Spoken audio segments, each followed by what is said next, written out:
गलती हो गई।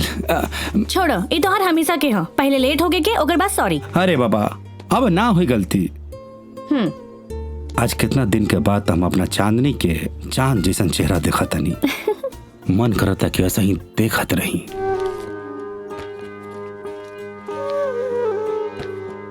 सास ससुर गुरु सेवा करे हूँ, पति रुख लखी आयसु अनुसरे हूँ।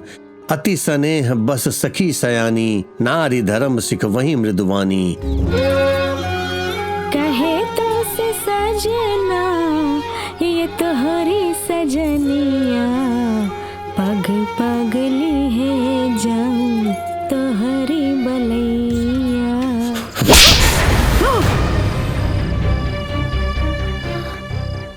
कौन लेकर रहे वो? के लेका? हम तो रब पर होने लिखोनी कुछ करे खातिर आजादी का देनी कि तू हमरे खानदान के इज्जत के नीलाम करके जुर्रत कर बैठ लो।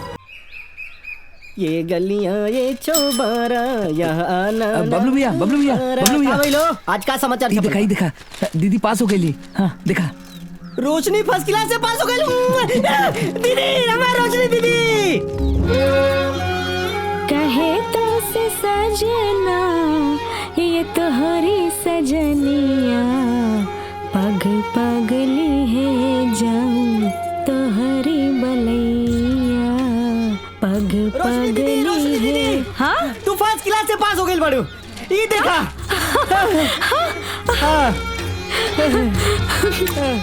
चला घरे चल के माँ बाबा बाबूजी सबके बताओ जा। बहुत खुश हो यार, चल जल्दी चल।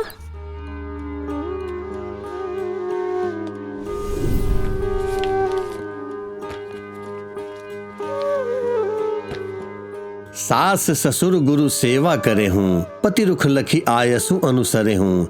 अति स्नेह बस सखी सयानी, नारी धर्म सिख वही मृदुवानी। सादर सकल कुंवरी समुझाई, रानिन बार बार उड़लाई। बहुरी बहुरी भेट ही महतारी, कहीं विरंची रचिंकत नारी। प्रणाम बाबूजी। जाता नहीं डिस्पेंसरी। हाँ तो डिस्पेंसरी जा, लेकिन अपनो ख्याल रखिए। मरीजन के देखा देखा अपन खायल पियल मत भूला जी। हाँ समय पर खायल पियल करिए। जा पापा जी का भाई आज बहुत बड़ा खुशखबरी लेके आइल बनी। हम बताई का भाई तोहार रिजल्ट आ गेल? का रिजल्ट आ गेल तोहार? अरे रिजल्ट आ गई। हमार बहन पूरा जिला जवार में फर्स्ट क्लास आइल बिया। अरे वाह, पेपर चेक करा। अरे हमरा भरोसा है हमरा पोती पे। आज हमर पोती हमर सीना ना एकदम 56 इंच के कर देले, चौड़ा हो गेल। अरे बाबूजी तक खानदान के साथे गांव के नाम रोशन कर देला था ना। हमार बिटिया का मेहनत आज सफल हो गई। अरे बोलो एक काम कर, जो पूरा रामपुर वालन के ना मिठाई बांट। हाँ, ठीक है बाबा जी। काम कर, यो ले जाओ सबके जीवन के मिठाई खिला। रामपुर वाले खानदान के नाम रोशन कर देला। एक बात याद रखिए बेटा तू लोग कि 100 पढ़ा और 1 गढ़ा। बाबा हाँ बबलू, अरे हट। हमार बाबा जैसन है ना दुनिया में कतनो खोजला पर कहीं ना मिली। बस तू लोग के खाली मौका चाहिए केहू के बखान करे। केहू के भी तू लोग देवता बना के धर देवा। अरे बाबूजी ये रउए आशीर्वाद हनु कि रोशनी बिटिया फर्स्ट क्लास पास हो गईली, गांव जवार के नाम रोशन कैले बाड़ी। अरे ना रे बेटा, हर माँ बाप अपना संतान के अच्छा परवरिश देवे के खाली कोशिश कर सकेला। प्यार दुलार के साथ साथ परियन के कहानी सुना सकेला, लेकिन उ त संतान पर निर्भर करेला कि अपना मेहनत और लगन से अपना भविष्य बनावे। बाबूजी रोशनी का पढ़ाई एजा पूरा हो गइल बा। अब वो अपने पापा नियन डॉक्टर बने चाहतिया। एकरा खातिर ओकरा के पढ़े बाहर जाए के बा। बाबा हमार दीदी तो बनारस पढ़े जाई है ना बाबा? अरे हाँ, बनारस जाई, प्रयागराज जाई, दिल्ली जाई, ना तो नालंदा जाई। ना हमार दीदी तो सिर्फ बनारस पढ़े जाई। नालंदा जाई, बनारस ना कहीं ना जाई रोशनी। हमरा खानदान में कोनो भी लड़की पढ़ाई करे बाहर न जाए। बेटी तारा दुनियादारी सीखे खातिर जितना पढ़ाई की जरूरत रहे उतना हम पढ़ा दिले बानी। अब घर परिवार पर ध्यान दे, संस्कार सीखा और अपना माई के साथ घर के काम काज में हाथ बटावा। लेकिन बाबा लेकिन कुछ ना, ये हमारा आखिरी फैसला बा और हमरा पूरा भरोसा बा कि हमार फैसला के हमार परिवार सम्मान करी।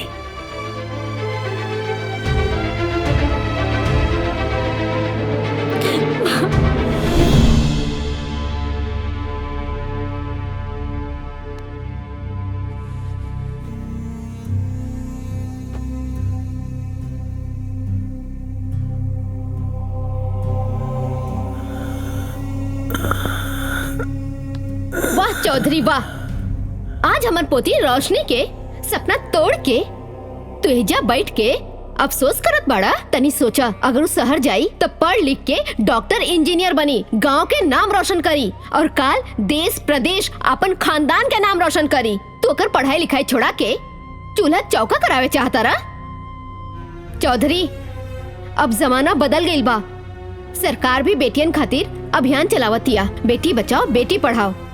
चंद्रायन, चुपचाप जहां चिपकल बाड़ू ना वो जो चिपकल रहा का कहे चाहता हूँ कि हम रोशनी बेटी के प्यार नहीं की करत।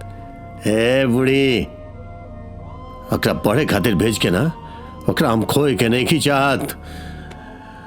वैसे ही एक के शहर भेज करके जीवन से हमेशा खातिर खो देनी। अगर एकरा भी खो देनी ना तो हम जी ना पाई, मर जाएगा तोरे बगल में आकर के चिपक जाए दीवाल पर। अपन बुद्धि रखा अपने पास, आ तू सुता हमरो सुतेला ना जाई। जमाना बदल गइल बा चौधरी, आजकल के लड़की सोच समझ के कदम उठावे ले। आपन पोती रोशनी बहुत समझदार बिया, वो ऐसा नादानी कब्बो ना करी जैसा नादानी आपन पोती चांदनी कैले रहली। खबरदार जे घर में ओकर नाम ले लेता मर गेलू बिया हमरा खातिर। ओकर आधुनिक सोच के चक्कर में पूरा गांव से भर के सामने हमारे नाक कट के हमारे बेटा और बहू दोनों दुनिया से चल गए। खबरदार जो ओकर नाम ले घर में था।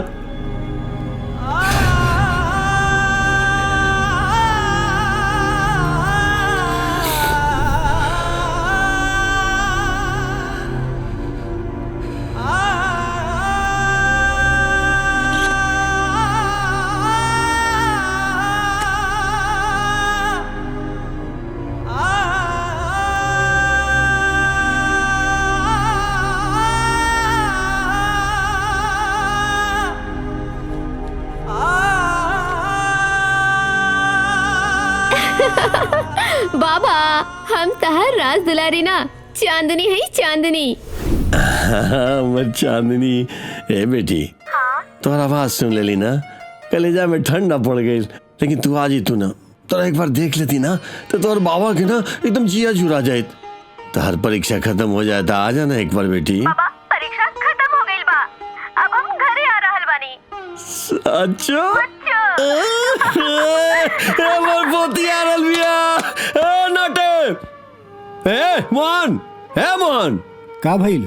अरे गधा, यहाँ तू का बैठ के कुदाल ठोक रहल बाड़े? हाँ मालूम बा आज हमर पोती चांदनी आ रहल बिया शहर से पढ़ के। अब वही तू का यहाँ पे कपड़ा पसार करके कचरा पट्टी बनोले बाड़ू, जाकर के छत पे पसारा। हाँ सुना, जाकर के ना ओकरा बेडरूम बढ़िया से साफ सुफ कर दा। खीर पूरी बना हुआ एकदम तगड़ा सा। आज हम खाए अपना पोती के साथ छक करके खाए हम जी। अरे नाटे कहाँ गई जीप लेके? मोहन जीप कहाँ? जीप लेके गई स्टेशन। मतलब तू लोग के मालूम है कहाँ हो?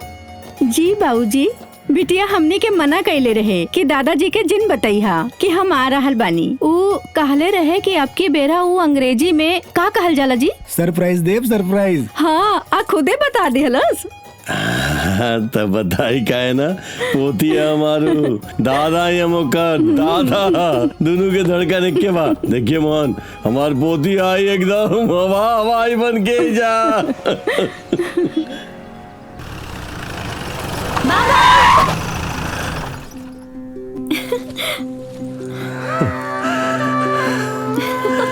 बाबा प्रणाम। बाबा प्रणाम। पापा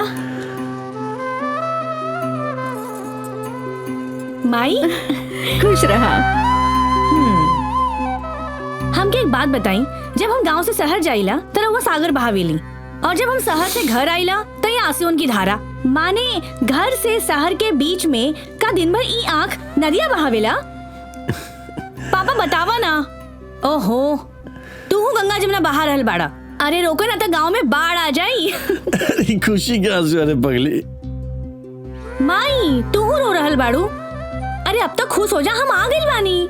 अब चुप रहा, घरे पहुँच लो ना कि बड़बड़ाए चालू।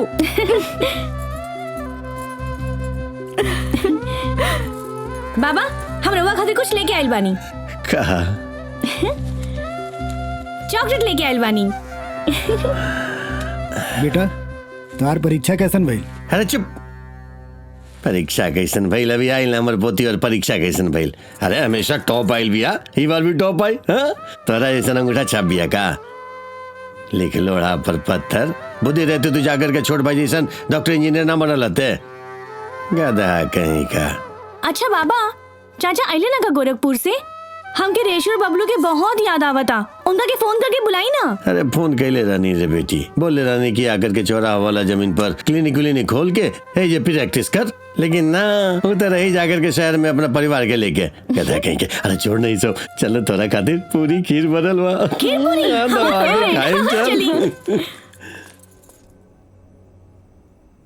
लेही बाबूजी खीर पूरी। माई हमरा के भी खाना लाके दो। अब लावत आनी। चांदनी शहर से पढ़ाई करके आयल बाड़ू, एकर मतलब ई ना कि घर के रीति रिवाज के भूल जा। तो के माई के साथ खाना बनावे में हाथ बटावे के चाहिए ना। कबार कहीं के। अरे हमार बेटी पढ़ा लिखल बिया, डॉक्टर कलेक्टर बनी। अनुभूति तोहार दादा पोती के लाड़ प्यार ना एकरा के काम चोर बना रहल बा। हाँ तो तू चिंता मत करना बेटा। हाँ, हमरे लाड़ प्यार बिगाड़ल बा ना तो हम ही संवारा, हमार पोती बिया। अरे हमार पोती के तो बिया ऐसन बड़का घर में करब ना कि एकरा आगे पीछे नौकरी चाकर लागल रही। पानी पिया। अरे आराम से खा, कहीं भागे के बाका। तू ना अपना मतारी बाप के बात सुनवे मत करा। ई कान से सुना, ई कान से निकाल। देख लो ना अपन अंगूठा छाप बाप के गांव में बैठ के यहाँ पे गोबर काच रहल बा। अगर हम खेती किसानी ना करती तो गोपाल डॉक्टर कैसे बन पाती? अच्छा, बड़ा दया रहल बा अपना भाई पर, तो अपना बेटियों पे तनी दया कर दा। सगरो प्यार के ठेका तो तू ले ले बाड़ा, हमनी के हिस्से में बचल ही का बा? हाँ तो न देखा, दादा है बेटा से ज्यादा प्यारी अपन पोती होबे करी। और हमार पोती तो हमार मान बिया, अभिमान बिया, प्यार बिया, गुरूर बिया। अच्छा बाबा, कल हमरा के सरजू नदी के महादेव घाट जाए के बा। हाँ तो जा, पूछे क्या बात है? अकेले न जाए के ठीक बा? काहे? हम कहनी ना जाए के। काहे ना जा सकीला? जाई, शहर के पढ़ा लिखल बिया, तरह ऐसा गमार नहीं के बिया। अपन अच्छा बुरा समझ सकेली, अपन ख्याल रखी। जाई तू जाइए अकेली बेटी, बिल्कुल जाइए। थैंक यू बाबा।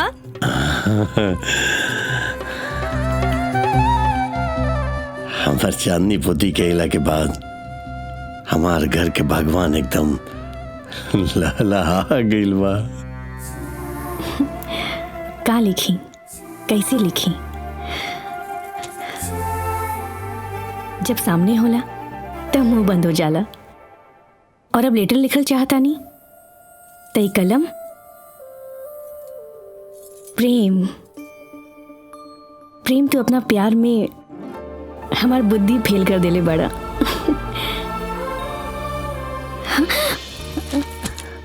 रवा सुतनी ना? बैठा तू बैठा पड़ा। अरे चेक कर, राज दुलारी पोती अभी जागल होई तो दादा की नींद आ जाए का? बेटी एक काम करा, ये ना 300 रुपया बा, कल जो मंदिर जाइए ना तो प्रसाद चढ़ा दिया, हमरा खाते तू तो चाट ले लिया। चाट? अपन माई बाबू के मत बताइए, बुझला? ठीक बा, अब जाके रहुआ सूत जाई, देर रात हो गई बा। हम कुछ देर तक पढ़ब और सूत जाई। ठीक है, पढ़ के सूत जाइए। ठीक बा। चला पढ़ा, मन लगाओ, मन अभी मत पढ़ो, कल पढ़िए, सुन जा, ठीक ना?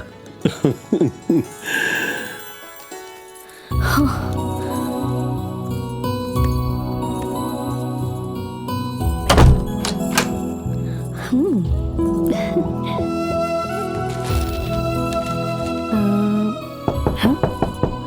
अब क्या आ गई?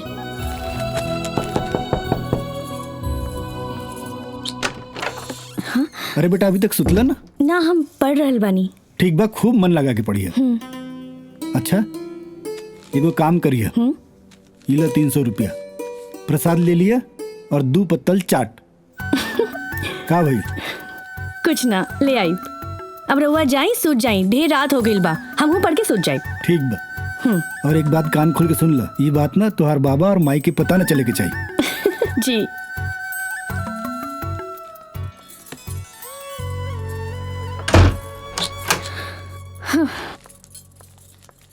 हाँ, अभी जरूर माइये हुई। बिटिया इला पानी पीला। इला 300 रुपया। काल महादेव घाट जाता रू ना, प्रसाद चढ़ा दिया। हाँ जी, ठीक और बा। वहाँ से 2 पत्ता चाट ले आई हा। आपने बाबूजी के आ दादाजी के जन बताई हा। जी माई। ठीक बा, जा सुता। जी।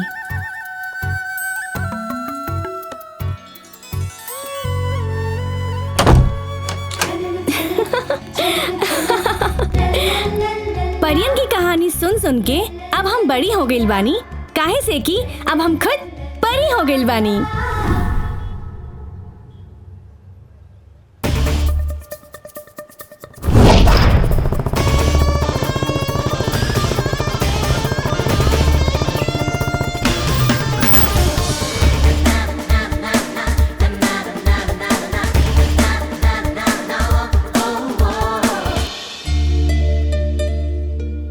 गलती हो गई।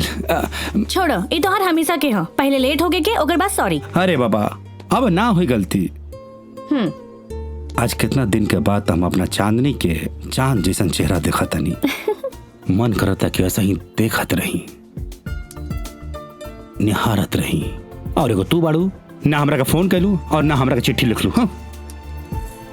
सुना, ये देखल दिखाव वाली फोन पे बातचीत कब तक चली प्रेम? तोहरा के मालूम बा हमार पढ़ाई पूरा होके वाला बा और हमार घर में हमार बिया के काना फूसी चालू हो गइल बा। तो ठीक बा, तू कहा था काल हम तारा घरे आके तारा हाथ मांग ली।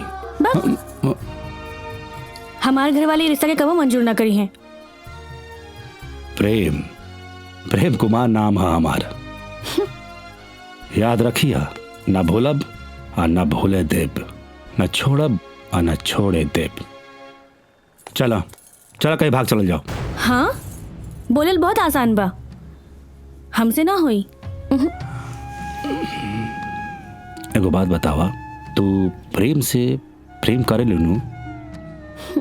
बोला ठीक बा, हमके तहा जवाब मिल गई।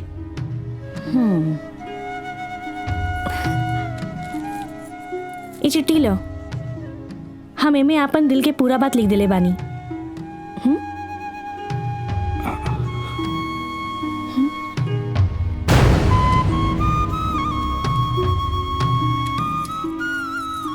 पढ़ लिहा। है चौधरी रामराज के चौखट पे आकर के तू चौधरी रामराज के खानदान के इज्जत उछाले पे लगल बड़े। माफ करी चौधरी काका, हमनी के एजा कोनो कीचड़ उछाले ना आइल बानी।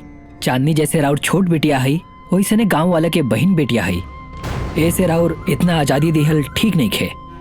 चौधरी साहब, हमनी तो बतावे आयल रहनी, अगर चांदनी बिटिया नादानी में कोनो ऊंच नीच कदम उठा लेवी तो रउआ संगे हमनियों को बदनामी हुई।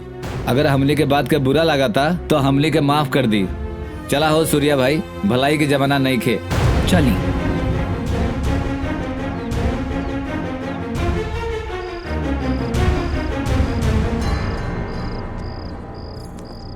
चांदनी मैं तेरी चांद।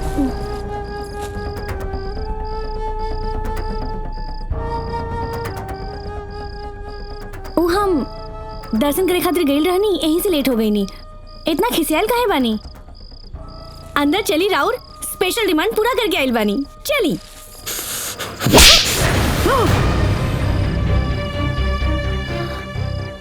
कौन लेकर रहे वो? के लेका? हम तो रब पर होने लिखोनी, कुछ करे खातिर आजादी का देनी कि तू हमरे खानदान के इज्जत के नीलाम करके जुर्रत कर बैठ लू। एक बात याद रख, चौधरी साम्राज जितना प्यार करेला ना, विश्वास टूटला के बाद उससे ज्यादा नफरत भी करेला। और आज तू अपना दादा के मान मर्यादा, प्यार, विश्वास, ओकर गुरूर सबके चकनाचूर करके धर दिले बाड़ू। आज से तोहार पढ़ाई लिखाई सब बंद। तोहार गोरखपुर वाला चाचा जी तोहार ब्याह तय कर दिले बाड़न। ब्याह के तैयारी हो रहल बा। अब तई बाबुल की गलियां से निकली तो सिर्फ तोहार टोली। चल अंदर।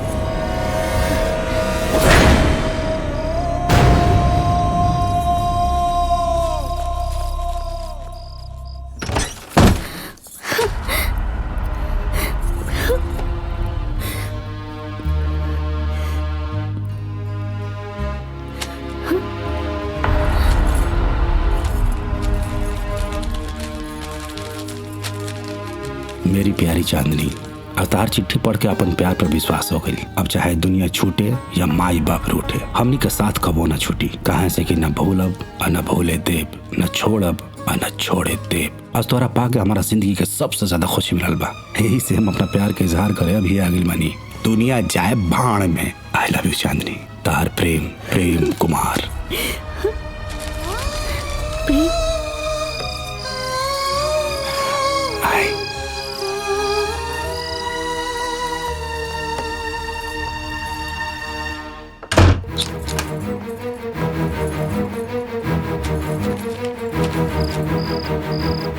मेरे प्रिय प्रेम, आज हम हूँ के तोरा से मिलके अपनी जिंदगी की सबसे ज्यादा खुशी मिलल बा। लेकिन हमने की मुलाकात के बारे में हमरे बाबा के पता चल गई बा। वो आज से हमरा ऊपर पहरा लगा दिले बाड़न और हमार पढ़ाई लिखाई छोड़ा के हमार ब्याह के बात कर रहल बाड़न। लेकिन प्रेम, हम तोरा साथे अपन जिंदगी के जिए चाहता नहीं। अगर तू हमरा के ना मिलबा तो हम जहर खा के मर जाई। आई लव यू प्रेम। तोहार चांदनी।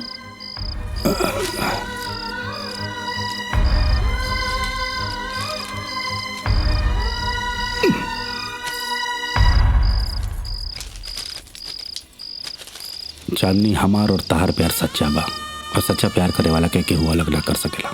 चलो हमनी के भाग चल जाओ।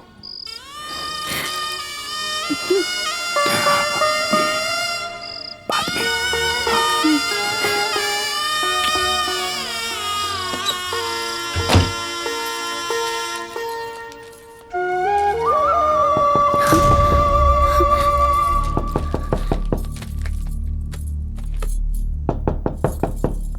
चांदनी, दरवाजा खोला। सुना, इला खाना खा ला। हमरा के भूख नहीं खे। एगो औलाद के पाल पोस के पढ़ावे लिखावे में ओकर माई बाप अपने जिंदगी के सगरो खुशी न्यौछावर कर देवेलन ताकि वो औलाद पढ़ लिख के होनहार बन सके।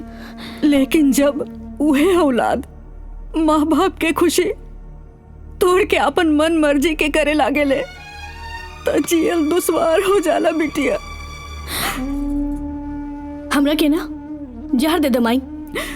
उ लड़का के हा? प्रेम, प्रेम कुमार। न जात, न पात, न खानदान के कोनो बराबरी। प्यार जात पात, ऊंच नीच, अमीर गरीब ना देखेला माई। अब घर के इज्जत अब हो गई तो हो गई। हम अपन जिंदगी के फैसला सोच समझ के कैले बानी बस। चांदनी, तोहार बाबा तोहरा पर बड़ा विश्वास करेलन। तोहार बाबा जौन तोहरे लिए कर रहल बाड़न तोर भलाई और खानदान की खुशी के लिए कर रहल बाड़न। खा ला बेटी खाना।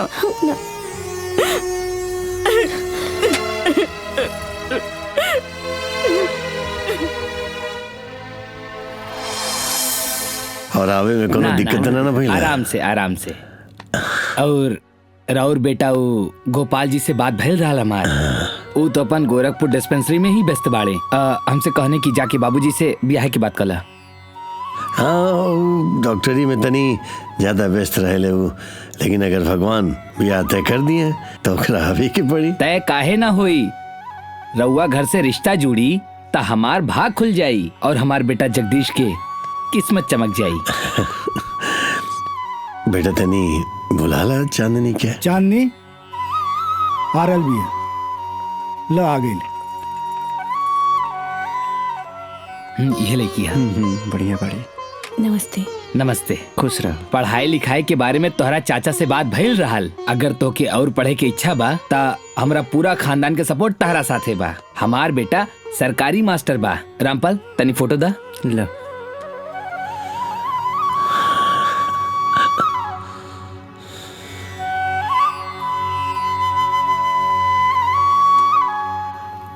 ले चांदनी के फोटो आप भी अपना बेटा के दिखा दी। दिखा दे राउर बेटी बहुत पसंद बा। बस हम चाहतानी कि जल्दी से शादी की डेट तय कर ली। मन की बात कह देनी आप इधर की चिंता बिल्कुल मत करी। पूरा तैयारी बस शादी के।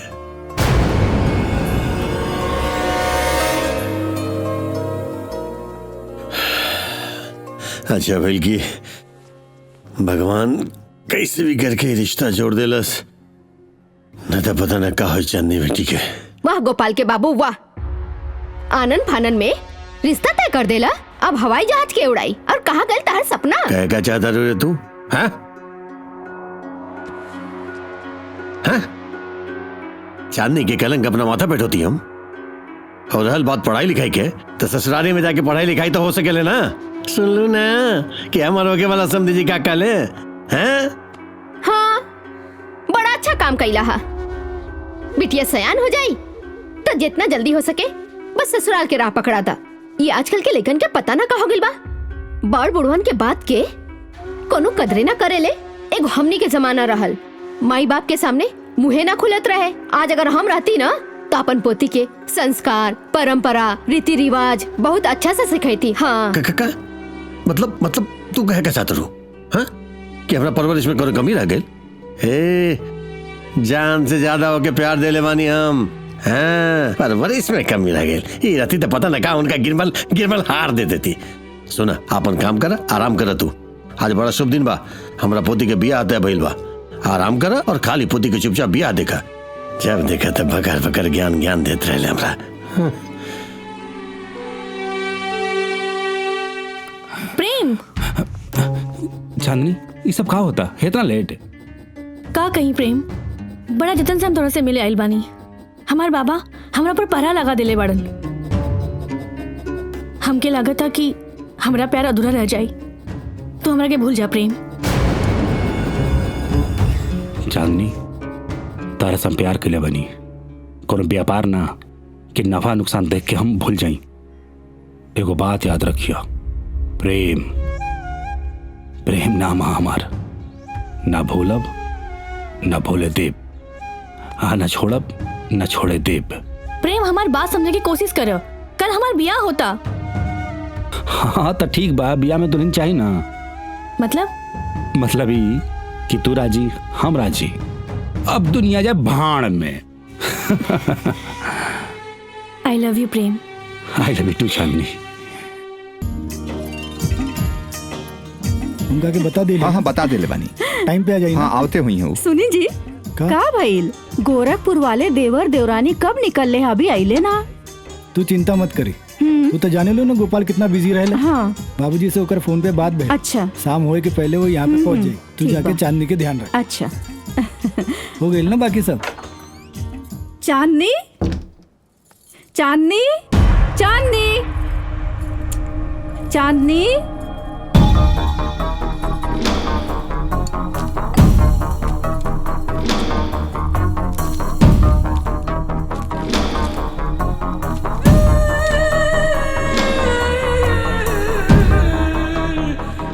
पंडित जी काली गाय पढ़ाई हो रहा बा। चौधरी जी चांदनी बिटिया बड़ा सौभाग्यशाली बिया। न तो आज के युग में नौकरिया दामाद दिया बार के खोजले पे ना मिल रहल बाड़े। हाँ पंडित जी, हुए हमार चांदनी बिटिया जब चल जाए ससुराल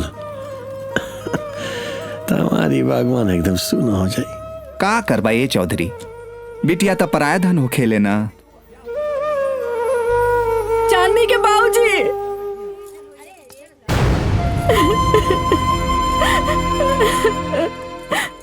बाबूजी चांदनी के कमरा से चिट्ठी मिलल है।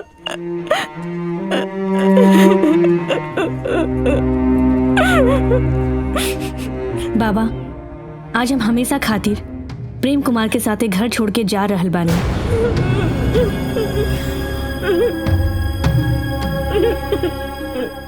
रउआ के प्यार आशीर्वाद जिंदगी भर हमरे साथे रही, लेकिन अपनी जिंदगी के फैसला हम खुद कर ले बानी। राउर के रीति रिवाज, संस्कार और इन बाबुल की गलियां के बंधन में रह के हम घुट घुट के ना जी सकेली। हम आज के लेके हैं, आपन अच्छा बुरा के फैसला खुद कर सकेनी। परी रानी की कहानी सुन सुन के बड़ी हो गई बानी, काहे से अब हम खुद कोनो परी रानी से कम नहीं खी। हो सके तो हमरा के माफ करती। राउ चांदनी।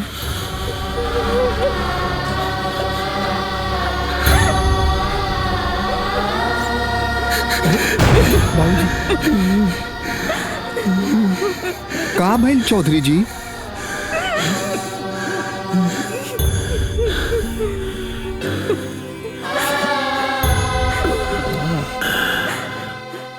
पंडित जी, आप लड़का वालन के फोन करके मना करते कि ब्याह न हो सकेला। चौधरी जी अचानक का हो गइल बा? चौधरी खानदान की इज्जत लूट गई पंडित जी। हम पोती हमने की छोड़ के अपने यार के साथ भागी।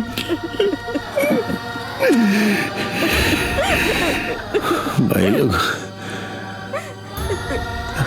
हम सबसे हाथ जोड़ते, हम लोग चाहिए अपना अपना घर खुल्लम खुल्ला छोड़े के ये नतीजा होला। गांव के नाक कटा देलक, कीचड़ पड़ गई चौधरी खानदान पे। अब के पिए घर के पानी? कहीं भी मुंह दिखावे लायक ना रह गए। अभी घर से क्यों रिश्ता ना राखी? चला पंडित जी, चला चला चला चला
बेटी, आज हम बस अतीत में लगल दाग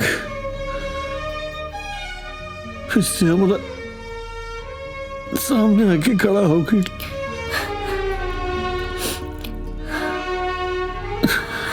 उससे कहता हमरा के माफ कर दिया बेटी। ना बाबा, हम तोहर अंगुरी पकड़ के सारा दुनियादारी देखले बानी। तोहर जे फैसला होई हमनी के सब मंजूर बा। हमनी सब तोहर साथे बानी। भरोसा तुम्हारा पर बेटी।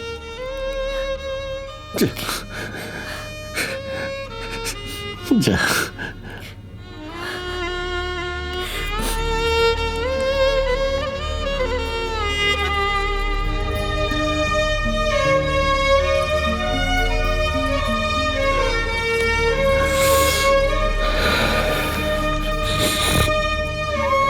चांदनी दीदी,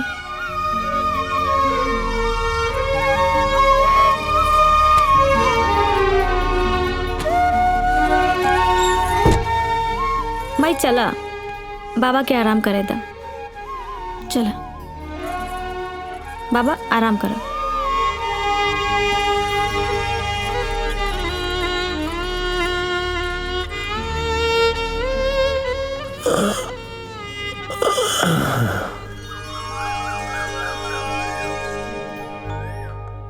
बाबा बाबा इला सारा दुनिया जहान जाग गईल और हमार बाबा अब ले सुतल बान। बाबा अब उठ जाई।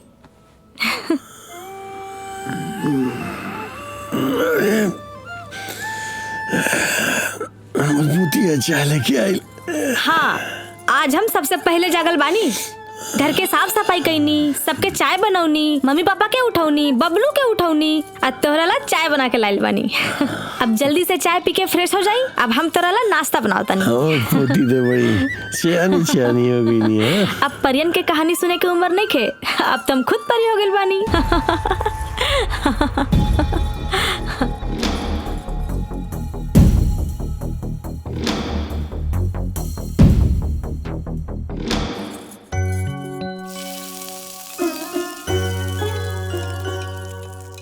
अरे तू कहाँ करत बाड़ू? छोड़ा, जा तू आराम कर, हम खाना बना ले। मम्मी आराम बहुत हो गई, अब पढ़ाई भी पूरा हो गई। अब तो हमारा घर के कुल काम का सीखे के बा। तू आराम करा, काम हम करब। न तबिया होके जाइब ना, और कौनो सुर ना रही तो तोहरे नाम खराब होई। हमरा के पता बा कि हमारे बिटिया के सगरो सहुर बा।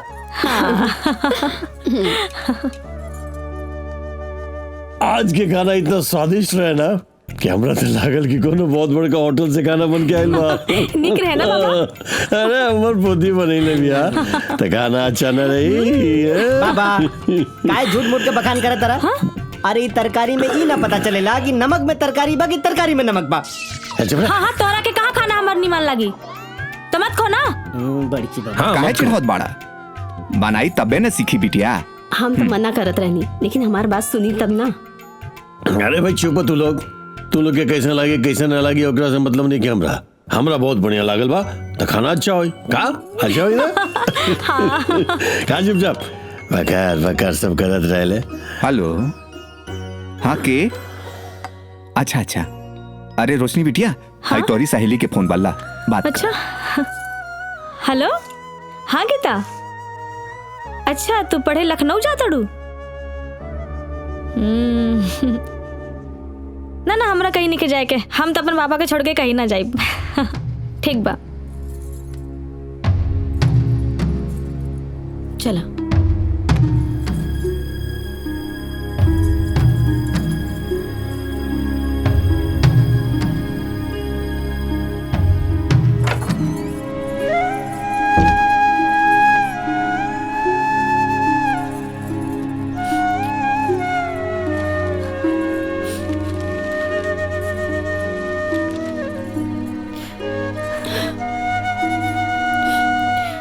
रो मत।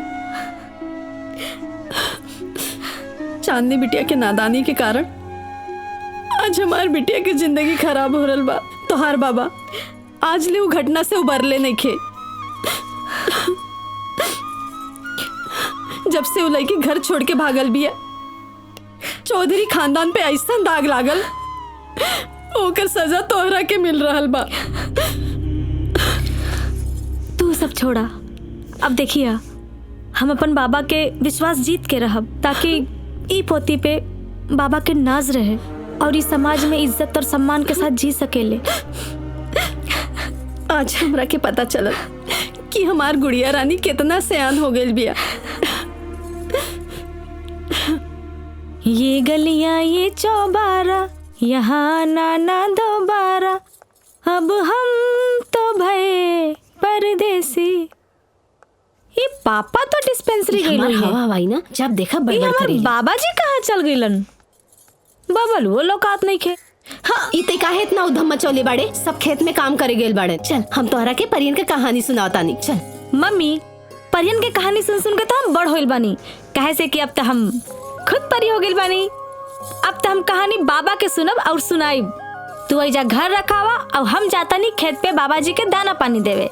इतना गर्मी है, इतना कड़कड़ाता धूप है। अरे तू क्या अगले या खेत में रहते घरे पढ़ाई लिखाई करते? खेतवाई करे आइल बनी और का। बाबा हम नट्टू काका से ट्रैक्टर सीखे आइल बनी और पढ़ाई हम शाम के कर ले अपना। अरे एगो किसान के बेटा है, किसान के कौनो गुड़ावे के चाहिए कि ना। हाँ बात तो सही कह ले रे बबलुआ। तो अपन ये देश ना ये किसानन के देश है। हाँ भले लोग कितना पढ़ा लिखाई करके देश विदेश जाके रुपया पैसा कमा के ले आओ, लेकिन खाए खातिर जवन अन्न चाहिए ना, वो तो किसान ही अपना खेत में उपजावे लेना। देखा मालकिनी आगे ले जा। लाओ देख। अरे इतना धूप निकल बा, हाँ तू ही दाना पानी लेकर के आगे ले जा खेत में, का जरूरत रह जावे के? बाबा धूप छाव तो जिंदगी के इंसान के हिस्सा बा, जैसे आवेला वैसे जाएला। हाँ रात कितना अंधेरा होला लेकिन भोर होते उजियार हो जाएला। हाँ जैसे हमर पोती हमरा खातिर जीवन में उजियार बन के आयल बाड़ी, है ना? हम तो अपन बाबा की जिंदगी में हमेशा उजियार बन के रह, कभी अनार ना होवे दे। अरे हमर पोती। चला तू लोग दाना पानी करा, हम आवता नहीं ट्रैक्टर चला के। अरे अरे ए चंटे भैया हटा, हमरा चलाए के बा। चला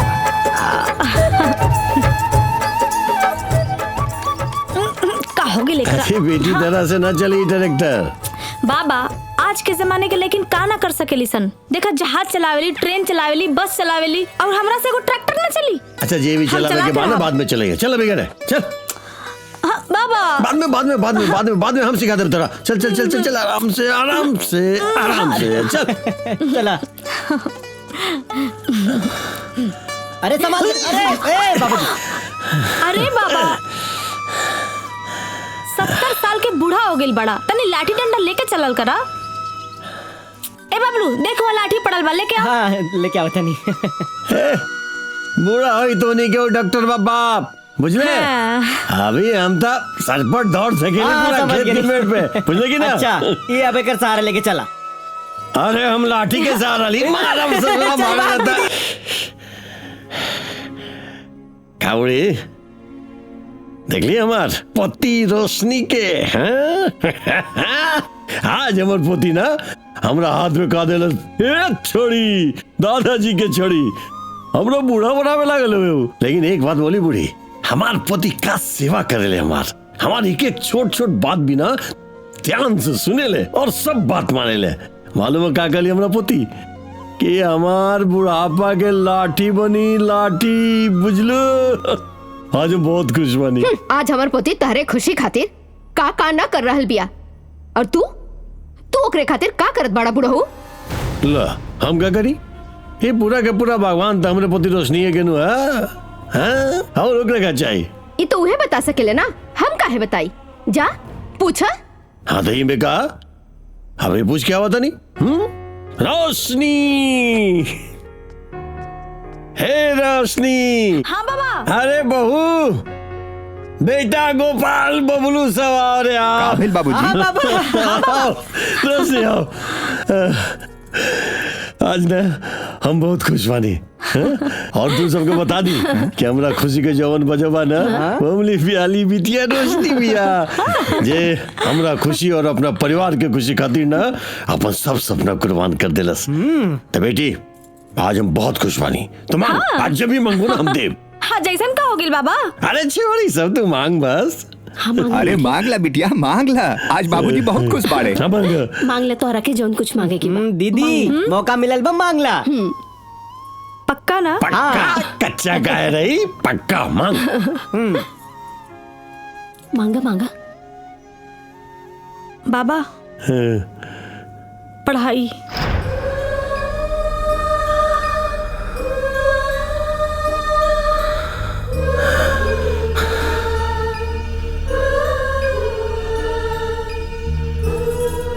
बाबा हमरा के पढ़े जाए दी बाबा, अब तो सरकारों बेटी बचाओ बेटी पढ़ाओ के अभियान चला रहल बा।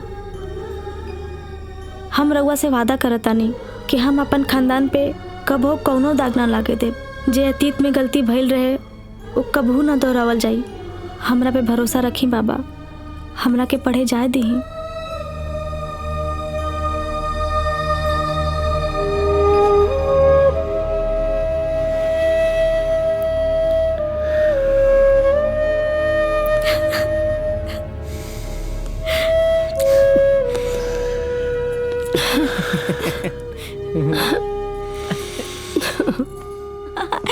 परियन के कहानी सुन सुन के तो हम बड़ी हो गइल बानी, कहे से कि अब तो हम खुद परी हो गइल बानी।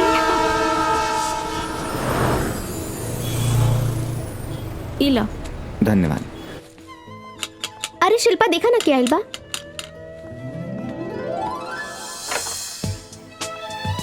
ओ हाय, वेलकम न्यू पार्टनर। नमस्ते बहन जी लोग। बहन जी ना हाय ना हेलो, हम तो सुनले बानी तू जिला टॉप करके आइल बाड़ू, तो हाई क्लास के अंग्रेजी झाड़बू। अंग्रेजी पढ़ल जरूरी है, बाकी अपन बोलचाल के मातृभाषा तो भोजपुरी है ना। बहुत अच्छा, तो ठीक बा, आज तू खाना बनावा, हमनी जाते नहीं दोस्त के कमरा पे, काल सवेरे आई। ठीक बा।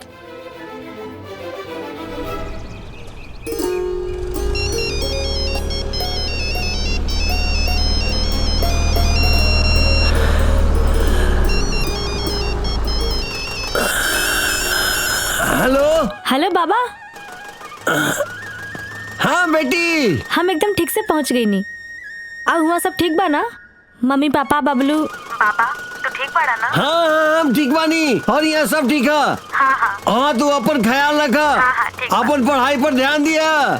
ठीक बा बाबा। हाँ हमारा आशीर्वाद तो साथ में बेटी। अच्छा ठीक है, हमारा खता नहीं। ठीक बा बाबा, प्रणाम।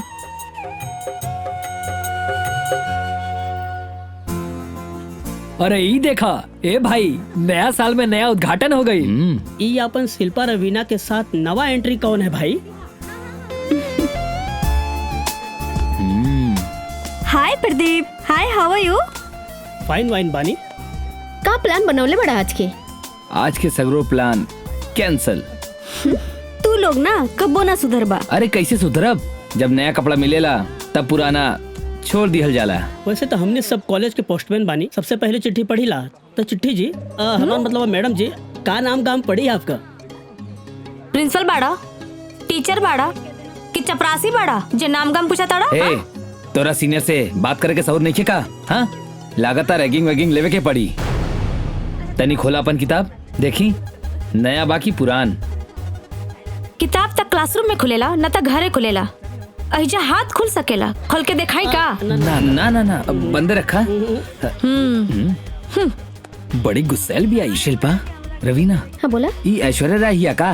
वो ऐश्वर्या राय ना रोशनी बाड़ी, गांव से आइल बिया, बड़ी पढ़ाकू बिया। अबे तो तू लोग पिटा जीता अपन लफुआगिरी से। अरे यार ना भाईगिरी ई पढ़ाकू कन्या के ना आज उद्घाटन होई, काहे से कि भाईजान दबंग सुल्तान आ रहल बाड़न, ऊ देखा।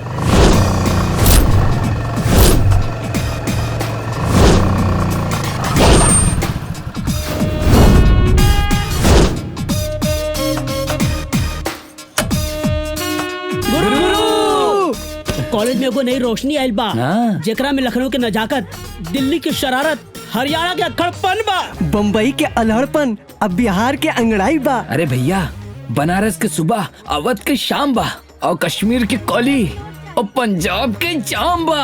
भैया भोजपुरिया छर्रा बिया छर्रा, बंगाल के जादू बा। बस बस बस,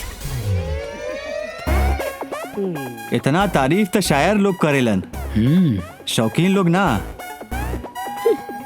और हमनी के शौकीन लोग बानी, बुझला? और आज तक ऐसा कोनो मस्ती ना बनल बा जे चंदन के हस्ती के हिला सके। अरे यार, लेकिन ओकर मूरत सूरत ऐसा समंदर बा जकरा में हस्ती मस्ती आ कस्ती सबके डुबा के बहा ले जाए भैया। ऐसा बात बा? तो ठीक बा, चला चलल जाओ। अपने कॉलेज में आयल नई नवेली ताजमहल के देखल जाओ। चला चला चला। अच्छा तू ऐजा नया बाड़ू? हाँ नया बानी हम ऐजा कल है बने। अच्छा हाँ, सब ठीक बा ना? हाँ सब ठीक बा। ठीक बा। देखो ये लोग कहाँ से अकेले। आज मजा आई ना? हाय अजूबा, ई दुनिया में 7 अजूबा बा। खिंचाई होई कर, लेकिन तोके देख के हमके ई बुझाता कि हमके 8वां अजूबा मिल गई। हमके ई ना बुझाता कि हम तोके मूरत कही की सूरत। हाँ छू के देखी का? हाँ? का कहलू है? तोहार आवाज हमारे कान में छन से सुनाल है। By the way, my name is Chandan Sharma, son of Shivnarayan Sharma. पहली बेर हम कोनो लड़की के सामने दोस्ती के हाथ बढ़ोले बानी। हमसे दोस्ती कैला। स्टूडेंट तो स्टूडेंट, यहाँ के चपरासी, यहाँ के प्रोफेसर, यहाँ तक कि यहाँ के प्रिंसिपल भी तोरा से रोज गुड मॉर्निंग और नमस्ते करी हैं। हे, अगर हम दोस्ती के हाथ बढ़ावे जानीला ना तो हाथ पकड़ के खिंचहू जानीला। हम ऐजा पढ़ाई करे आइल बनी, दोस्ती करे ना। पढ़ाई करे आइल बानी। सही कहा तारा। ऐजा जे पढ़ाई करे आवेला ना सबसे पहले चंदन शर्मा से पढ़ेला। तू मेडिकल की पढ़ाई करे आइल बाड़ू ना, तई बतावा कि दुनिया में सबसे पहले मुर्गी आइल कि अंडा? हाथ मिलाला रोशनी ऐजा के दबंग बाड़न। ई तोहर रैगिंग कर रहल बाड़े। रैगिंग? अभी बताओ तनी। चंदन, लागत बा प्रोफेसर से शिकायत करे जात बा। चंदन भैया, पहली बार तुम्हारी कॉलेज में इतना बड़ा बेइज्जती भइल बा। अरे यार, जब ये मछली तालाब में आई गइल बा तो एक न एक दिन जाल में तो फंसबे करी। हाँ? सही बात बा, छोड़ी ना। चला जाल में फंसावल जाओ। बिल्कुल, चला चला चला।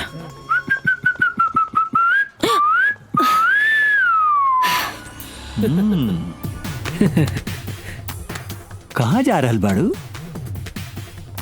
प्रोफेसर साहब से शिकायत करे? हाँ?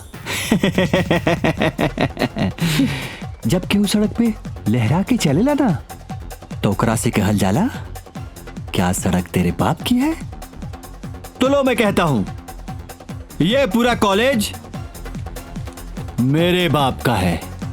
किसके बाप का है? भैया तुम्हारे बाप का। हाँ, और यहाँ के हम रॉबिन हुड हैं। सही कहले। यहाँ के हम जख्म भी हैं और मरहम भी हैं। तोरा से दोस्ती के हाथ बढ़ोले बानी, मान जा, माफ कर दे। बड़ा नाम कर रहल बड़ा, ये कॉलेज के भी और अपना बाबूजी के भी। अपना आवारा गर्दी के चक्कर में 2 साल से ही कॉलेज में फेल हो रहल बड़ा। तहरे जैसन मजनुआ और लफुआ के चक्कर में गांव देहात से लोग अपन बेटी या बहन के ई कॉलेज में एडमिशन करवावे से डर रहल बाड़न सब। चुपचाप क्लास में चला, न तो हम भूल जाइब कि तू ई कॉलेज के ट्रस्टी शिव नारायण बाबू के लड़का बड़ा। सुनाई नहीं खे दे? क्लास में चला।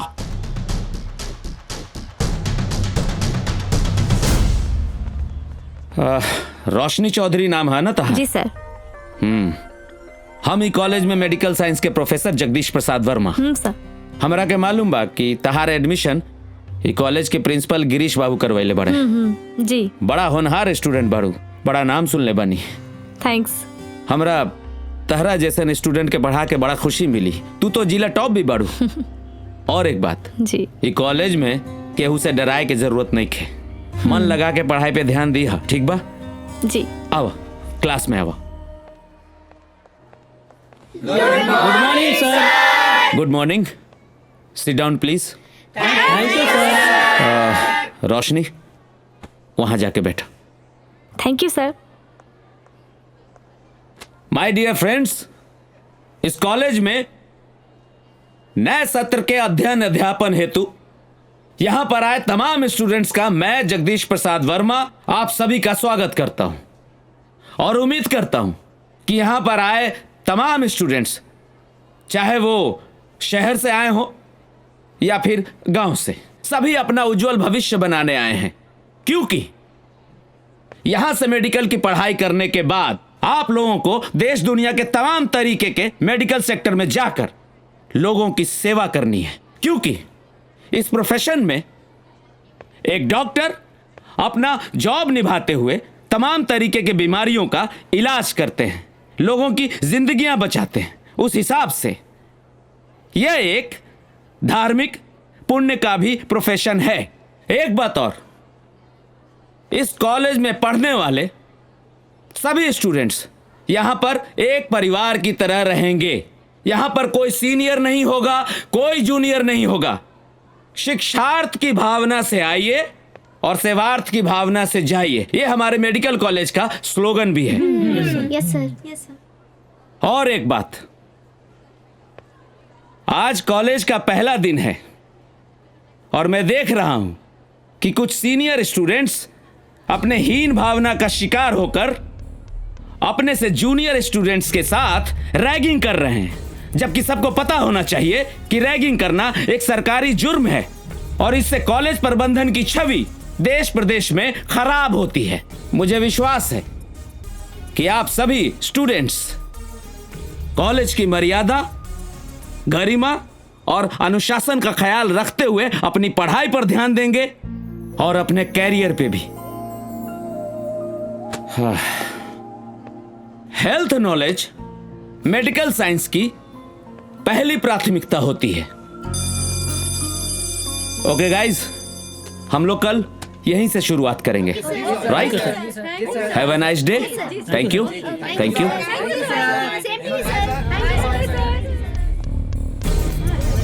हाउ बोरिंग प्रोफेसर यार। रोशनी तुम रूम पर चलो, मैं जा रही हूँ अपने बॉयफ्रेंड के साथ घूमने।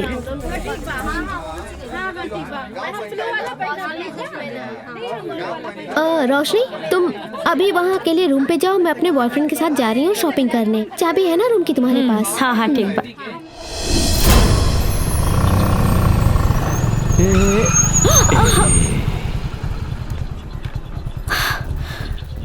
पहली बार चंदन शर्मा के केहू से दिल लागल बा।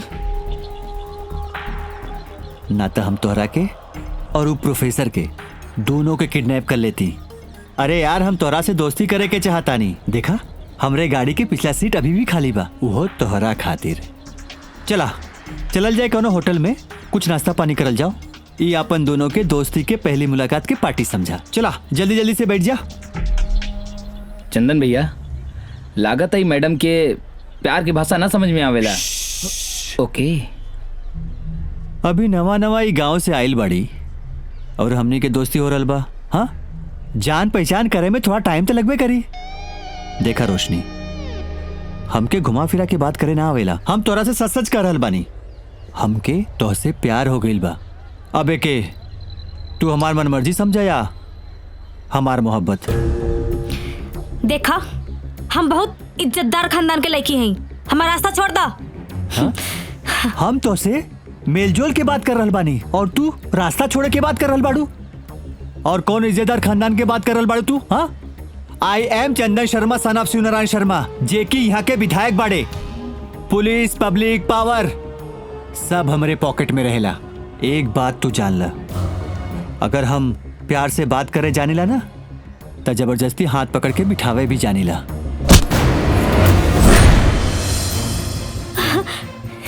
दीदी, ए मजनू, मर्दानगी लेकिन के छेड़े में ना, उनका हिफाजत करे में होकेला। अकेले लड़की के देख के जबरन ओकरे से दोस्ती के नाटक कर रहल बाड़े, शर्म नहीं खियावत? ए मैडम जी, अब तू के बाड़ू हम दोनों के बीच में? इंसानियत भी एगो रिश्ता होला, चुपचाप चल जा, ना तो बहुत पछताइबे। और तू इ लफंगा लोगों से डर के गाड़ी में बैठे जा रहल बाड़ू। अब हमार दीदी आ गइल ना, अब डर कैसन? दीदी? हाँ, अब हमार मतलब है कि हमरा भरोसा रहे कि देवी के रूप लेके कौनो हमरा जरूर बचावे आई। पहला मुलाकात में दीदी भी बोल ले लू और देवी भी। दीदी, रिश्ता जबरदस्ती ना बनेला, वो तो बस बन जाएला। हमरा दिल में आइल तो हम दीदी कह देनी। लागत है दोनों लोग कुंभ के मेला में बिछड़ गए रहन और आज फिर मिल गइलन। भेंट ताज तोहरा से भी हो गई। देखा, केहू लड़की जल्दी केहू पे हाथ ना उठावेली, बाकी जब हाथ उठा लेवेली तो ऊ तबाह हो जाला। आज के लड़की अबला ना सबला हा। ई जो दबंगी दिखा रहल बाड़े, मुंह दिखावे लायक न रहबा। सोच लो, तमाशा कईल चाहता रे कि तमाशा बनल चाहता रे? पब्लिक प्लेस देख के बहुत फड़फड़ा रहल बाड़ू। हाँ, जल्दी तू दोनों लोग के हम अपन पावर दिखाई। ठीक बा, बाकी अपन पावर दिखावे से पहले आप अपन रिश्तेदार और घरवाला से मिल के आई हो, काहे कि हम दोबारा मौका ना देब। जो चला रे।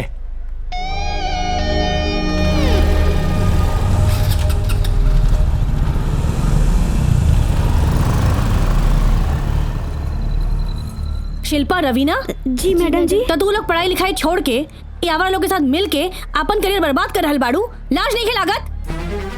दीदी, तू इन लोग के जाने लू? हाँ, बहुत अच्छा से। ये लोग पढ़ाई कम और मटर गश्ती ज्यादा करेलन। बाकी हम तो के कबो देखनी ना।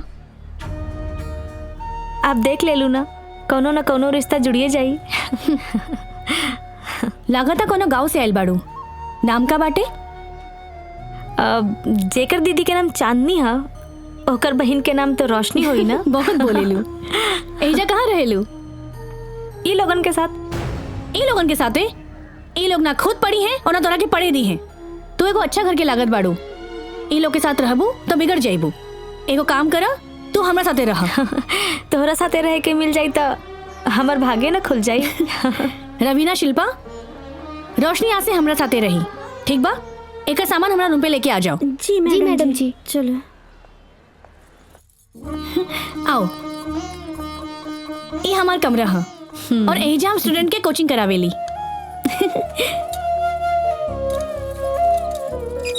आजा, आवा।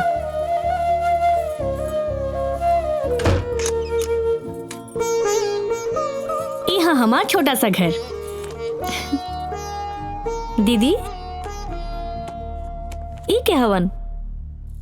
ये हम हैं और ये हमार बाबा, हमार संसार, हमार सब कुछ। हम अपन बाबा के छोड़ के आइल बनी ऐजा पढ़ाई करे। लेकिन ये फोटो देख के ऐसा लगा था कि हमार बाबा हमारा भेटा गेलन। अब दीदी तोहर गांव कहाँ बा? हमार गांव रामपुर कला। और तोहार? हाँ, लगा तोहार शिल्पा सामान लेके आ गई। हाँ। न भोला न भोले देव, स्वागत नहीं करोगे का हमरा है? चाय लेके आओ, नाश्ता लेके आओ और हमारा हर महीना का वेतन लेके आओ।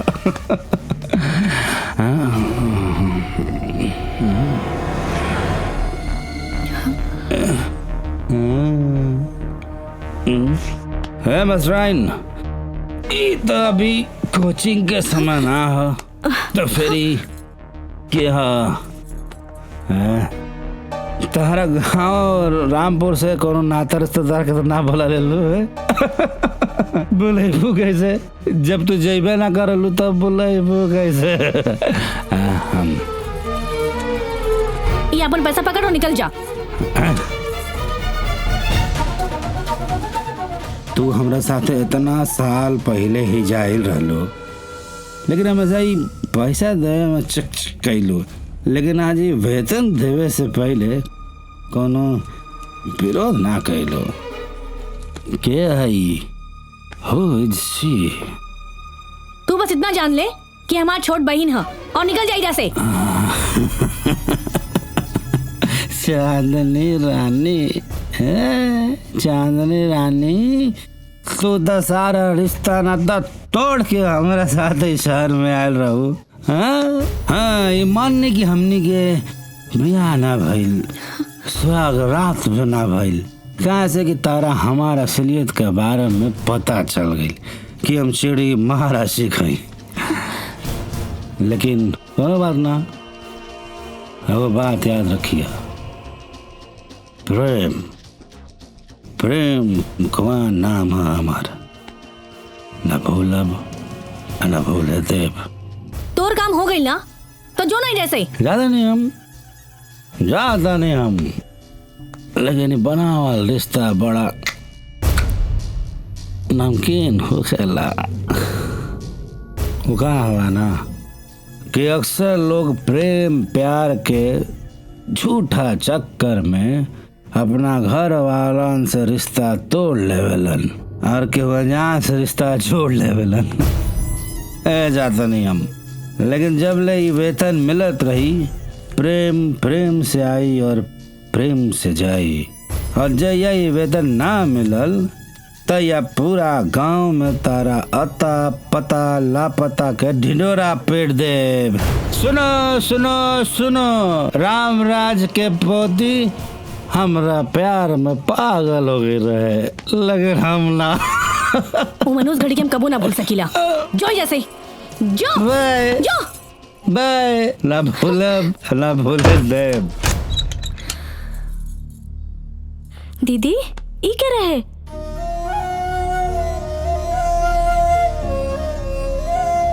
ये हमारी जिंदगी की सबसे बड़ा भूल रहे। एक नादानी की सजा हम आज तक भोग रहल बानी।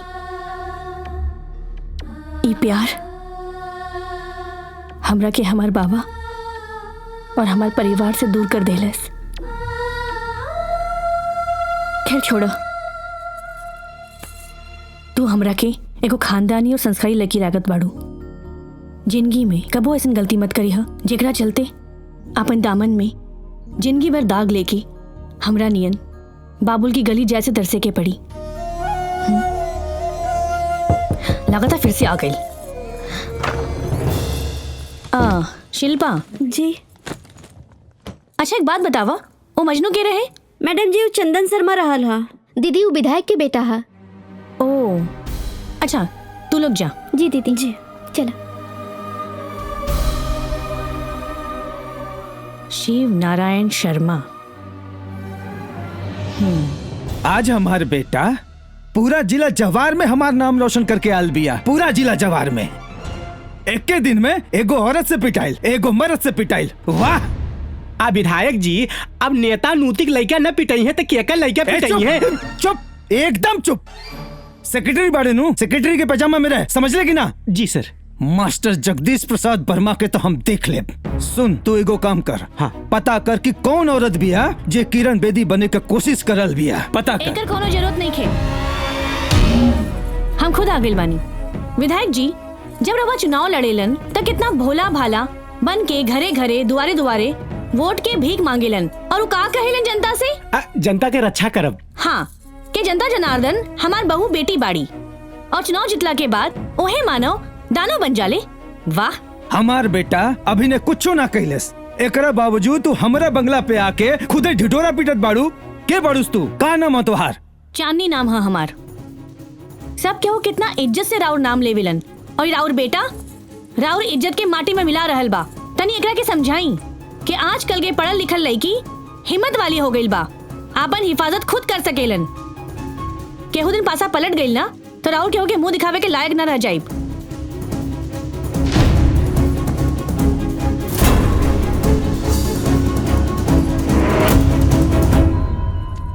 चंदन, तू हमारा नाम पर कॉलेज में लफुआगिरी करेला? कान खोल के तू एगो बात सुन ल। बिहान जाके अगर तू लड़की से माफी न मांगला तो बिहान से तोहार कॉलेज जाई बंद। याद रखियो, बिहान मतलब बिहान। बाबा बाबा, ये देखा रोशनी दीदी का फोन आइल बा। हाँ, इला बात करी। हेलो। हाँ बाबा, प्रणाम। का हाल चाल बा? हमरा तो तोरा बिना सब सुनो सुनो लगता रे बेटी। लेकिन तू ठीक बाड़ा ना? पढ़ाई में मन लगता ना? एकदम फर्स्ट क्लास चल रहा बा बाबा। हमरा यहाँ पे एगो दीदी मिल गई बाड़ी जे हमें बहुत ख्याल रखेली, खाना बना के खिलावेली, पढ़ावेली, बहुत मानेली। हाँ, बहुत बढ़िया। वो जरूर कोनो न कोनो संस्कारी परिवार के बेटी होई, बुझलू? एक काम करिए बेटी, ओकरा ना हमारा आशीर्वाद दे दिया। बोलिए कि तोहर दादाजी ओकरा आशीर्वाद भेजले है। आ ओकरा तंग उंग मत करिए, ठीक ना? अच्छा बाबा, ठीक बा, हम रखा तनी। हमरा कॉलेज जाके देर होका था, सबके हमारा प्रणाम बोल दिया। रोशनी, हाँ दीदी, तुम्हारे घर में के बा? बाबा, पापा, मम्मी और एगो छोट भाई बा। दीदी, रउआ घर में के बा? हमरा घरे जे भी रहल, प्रेम के चक्कर में सारा रिश्ता नाता छूट गई।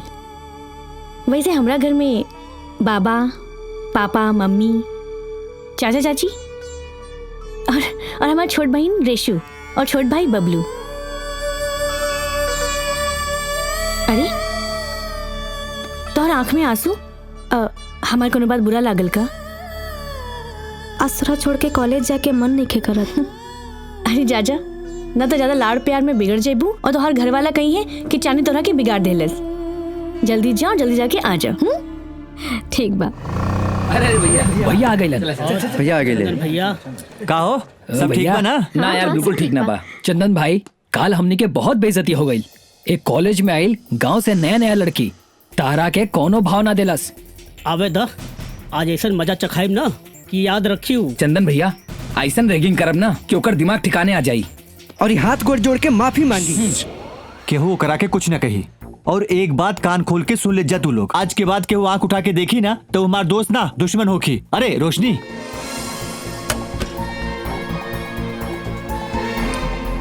अब वो दिन के शरारत के खातिर हम तो से माफी मांग रहल बानी, हमरा के माफ। का करता रे? अरे यार,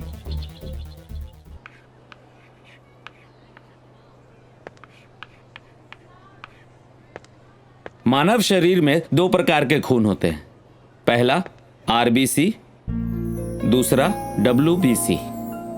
RBC stands for red blood cell and WBC stands for white blood cell. ये कल के क्लास का टॉपिक है, तो प्लीज आप लोग एक बार पढ़ कर आइए। और आज के टॉपिक में जितना आप लोगों ने समझा है उसको हम कल कंटिन्यू करेंगे, ठीक है? See you tomorrow. Thank you. Okay सर।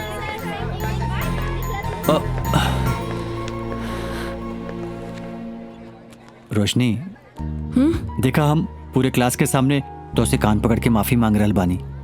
चला माफ कर दा हमके। हटा हमारे सामने से।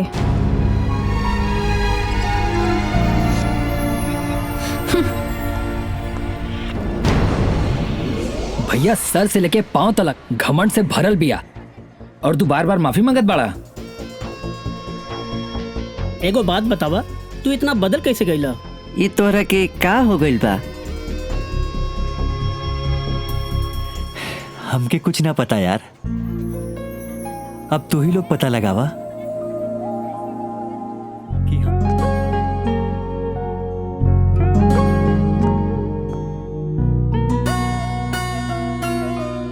भैया और पढ़ाई।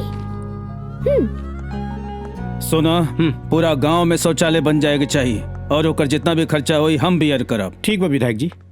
बाबूजी बाबूजी। हाँ बेटी। ओ भैया का भेल तोहार भैया के? बड़ा आश्चर्य के बात बा, जाई और खुदे देख ली। अरे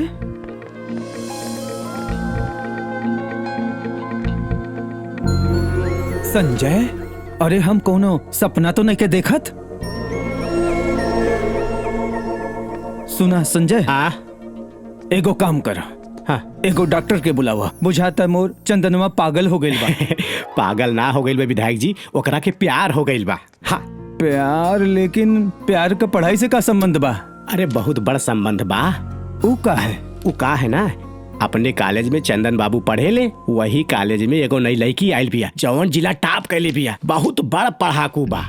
वही के इम्प्रेस करे खातिर चंदन बाबू ओकर बराबरी कर रहा बाड़े। ये तो बढ़िया बात बा। अरे ये ना, ऊ अपन लफुआगिरी छोड़ के, दबंगई गुंडई छोड़ के ओकरे नजर में हीरो बनल चाहता रे। हाँ हाँ संजय, वो लड़की कौन बा? अरे वह लड़की जौने लड़की के चक्कर में प्रोफेसर पिटले रहे, वो मास्टरनिया धमकौले रहे और रउआ भी तो।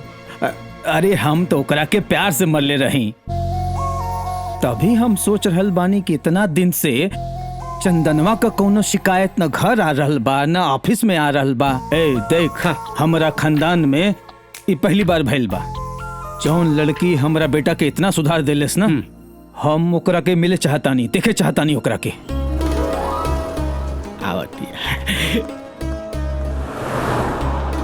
यह लड़की है। ए संजय, ये तो लागत कि साक्षात लक्ष्मी का अवतार भी है। ये जरूर कोनो संस्कारी घर के बिटिया भी है। आज लक्ष्मी के दर्शन हो गए। चल। हाँ चली।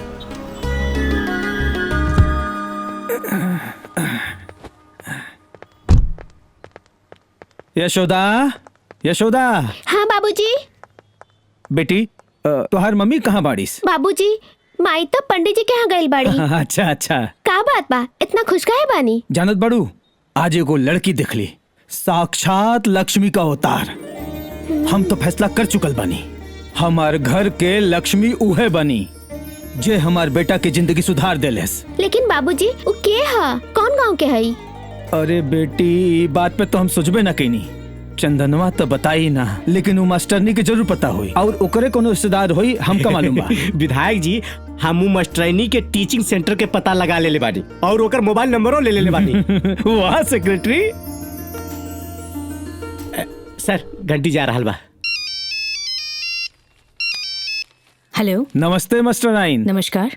हम अकबरपुर के विधायक शिवनारायण शर्मा बोल रहल बानी। हम वह विधायक हई जेकर बेटा का शिकायत लेके तू हमरे बंगला पर आल रहलू। हाँ हाँ याद बा।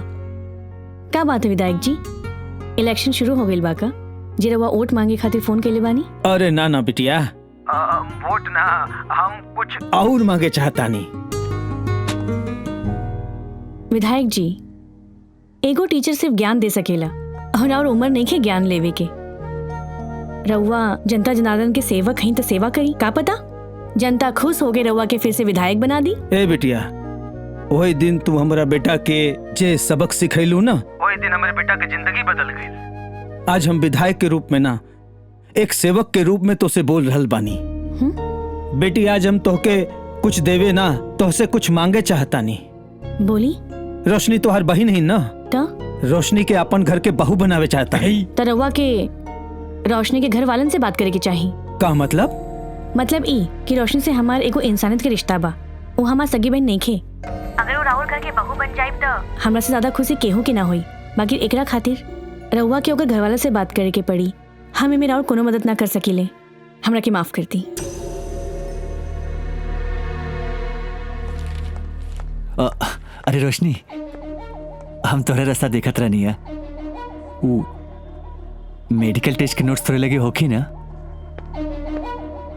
वो हमके दे दा, हम जेरोक्स करा के तोके वापस कर दे। नमस्ते सर। नमस्ते। रोशनी जी सर।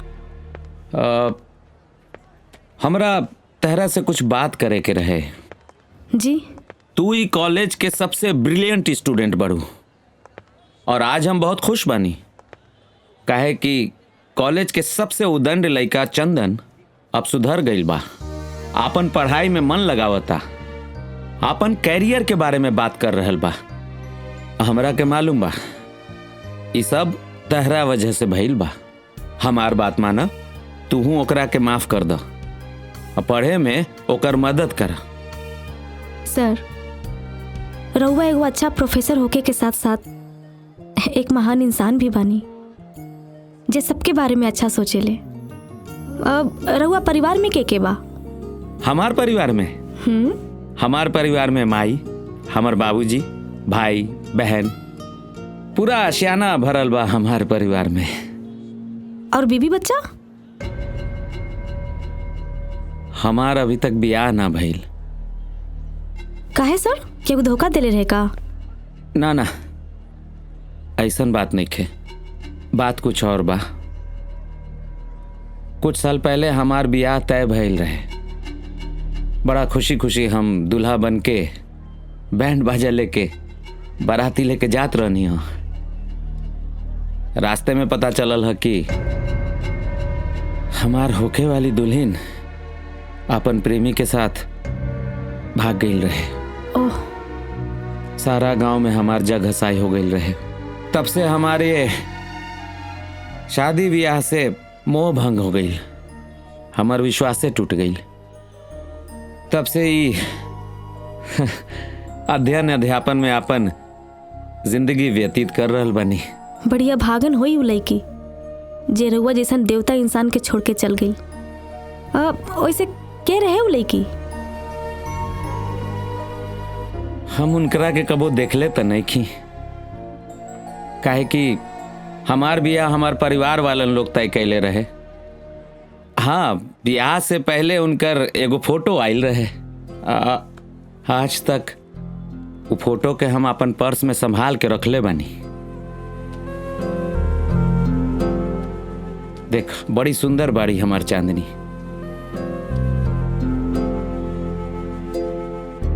प्यार इंसान के जीवन में एके बार होला। हम इतना बार इनकर फोटो देखनी, इनकर फोटो से हमरा के प्यार हो गइल बा। अब तो हम तय कर ले बानी, इनकरे फोटो देखत देखत हम अपन पूरा जिंदगी बिता देब।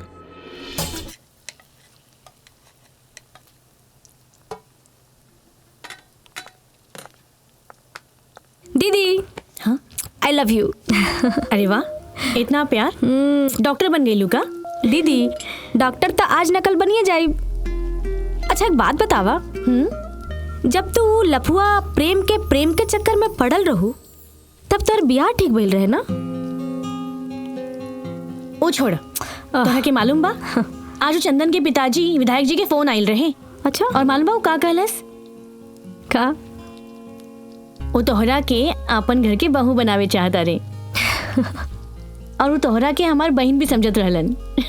दीदी तो हम तो तोहर बहन है ही। अगर तू हमार बहन रहतू ना तो हम तोहार ब्याह चंदन से करा देती। विधायक जी बहुत इज्जतदार इंसान हवन। वो चंदन लफुआ लोगन के साथ मिल के आवारा हो गइल बा। अरे ना दीदी, वो दिन के बाद तो वो सुधर गइल बा। सारा आवारागर्दी छोड़ के कॉलेज के सारा करप्शन खुद ही हटावता और दिन रात पढ़ाई करता। अच्छा, इतना तारीफ? कहीं तोहरा के ओकरा से प्यार तो ना हो गइल? दीदी हम यहाँ पढ़ाई करे आइल बनी। हाँ, तब पढ़ाई में ध्यान दो। हमरा के देखा, ये प्यार के चक्कर में हम अपन जिंदगी बर्बाद कर देले बानी। और वो भूल हमरा के आज तक आपन बाबुल की गलियन से दूर कर देलस, जेकरा वजह से आज तक हम अपन परिवार के मुंह ना दिखा सकत। और पता ना वो प्रेम हमार नियन कितना भोली भाली लड़कियन के जिंदगी बर्बाद कर रहल बा। भूख लगी टिंग टिंग टिंग टिंग टिंग टिंग। भूख लगी टिंग टिंग टिंग। अंजलि बेटी, ये बार बार केकर फोन आ रहल बा? बात कर लो। अरे लियाओ यार खाना जल्दी।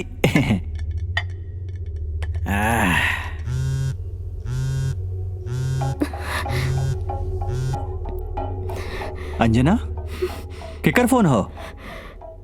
फोन काहे ना उठा रहल बाड़ू? भैया वो हमरा के परेशान कर देले बा। परेशान कर देले बा? के? ओकर नाम प्रेम कुमार हा, जे हमार सहेली राधा के बर्थडे पार्टी पे मिलल रहे।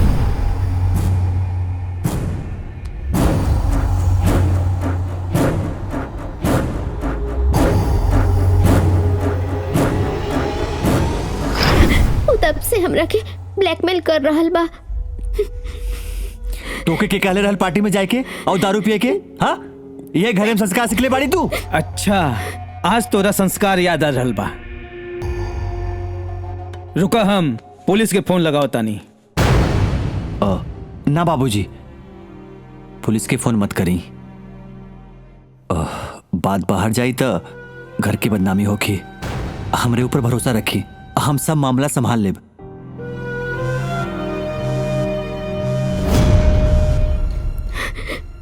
तू चिंता मत करा, फोन उठावा,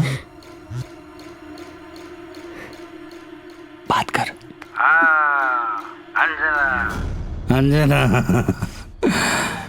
बढ़िया गेलू कि हमार फोन उठा ले लो।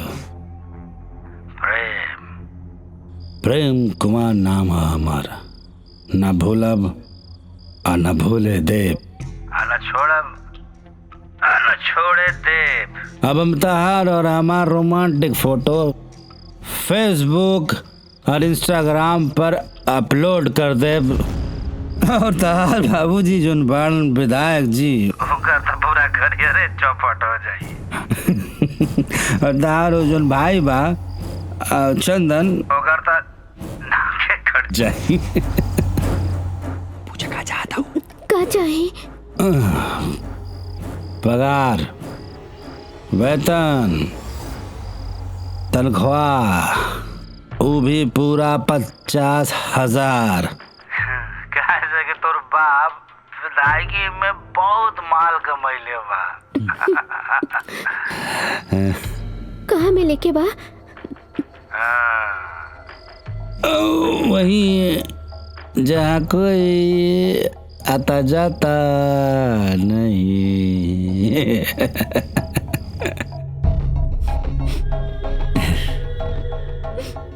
अंजना, तू चिंता मत करा। अपने भाई के ऊपर भरोसा रखा। काल ओकरा के जी भर के वेतन मिली, और ऐसा वेतन मिली कि ना वो भूल पाई और ना हम ओकरा के भूले दी।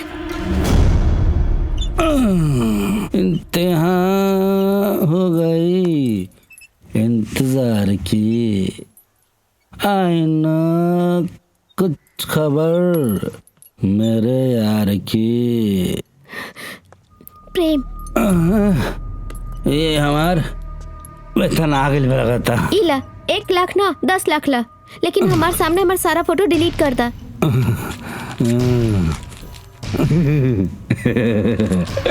प्रेम प्रेम नाम है हमार, ना भूलब आ भूले देव, न छोड़ब आ न छोड़े देव। ऐसे कैसे तार फोटो डिलीट कर दे भाई? बड़ा मेहनत से तो वो सरकारी बैंक हाथ लागल बा, तू कहता रू कि फोटो डिलीट कर दे। हाँ, लेकिन हम वादा करता नहीं कि तू ऐसे ही हमरा के वेतन ला के देवत रहा, और हम तहार और हमार रोमांटिक जोन फोटो बा नु वो हम कहीं शेयर ना करब। विश्वास कर तू। और अगर प्रेम हिलल ना तो वेतन के सिवा कुछ और लड़की के ब्लैकमेल करा ले।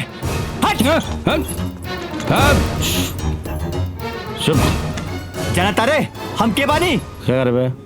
चंदन शर्मा, यहाँ के विधायक के बेटा। हाँ हाँ, वो विधायक के बेटी है।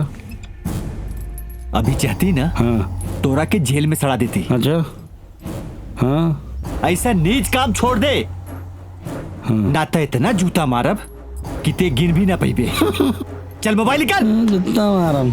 हाँ मोबाइल निकाल। आज से तोर ब्लैकमेलिंग के धंधा खत्म। हट हट मोबाइल, हट मोबाइल, दे मोबाइल, दे मोबाइल, दे मीना कहीं का मोबाइल दे। हाँ हाँ मोबाइल दे, मोबाइल दे। हाँ तोर मोबाइल तोरा के अब ना मिली। अच्छा। और पैसा भी ना मिली। अच्छा। सुधर जो। हाँ। ना तो केहू के मुंह दिखावे लायक ना बचबे। अच्छा।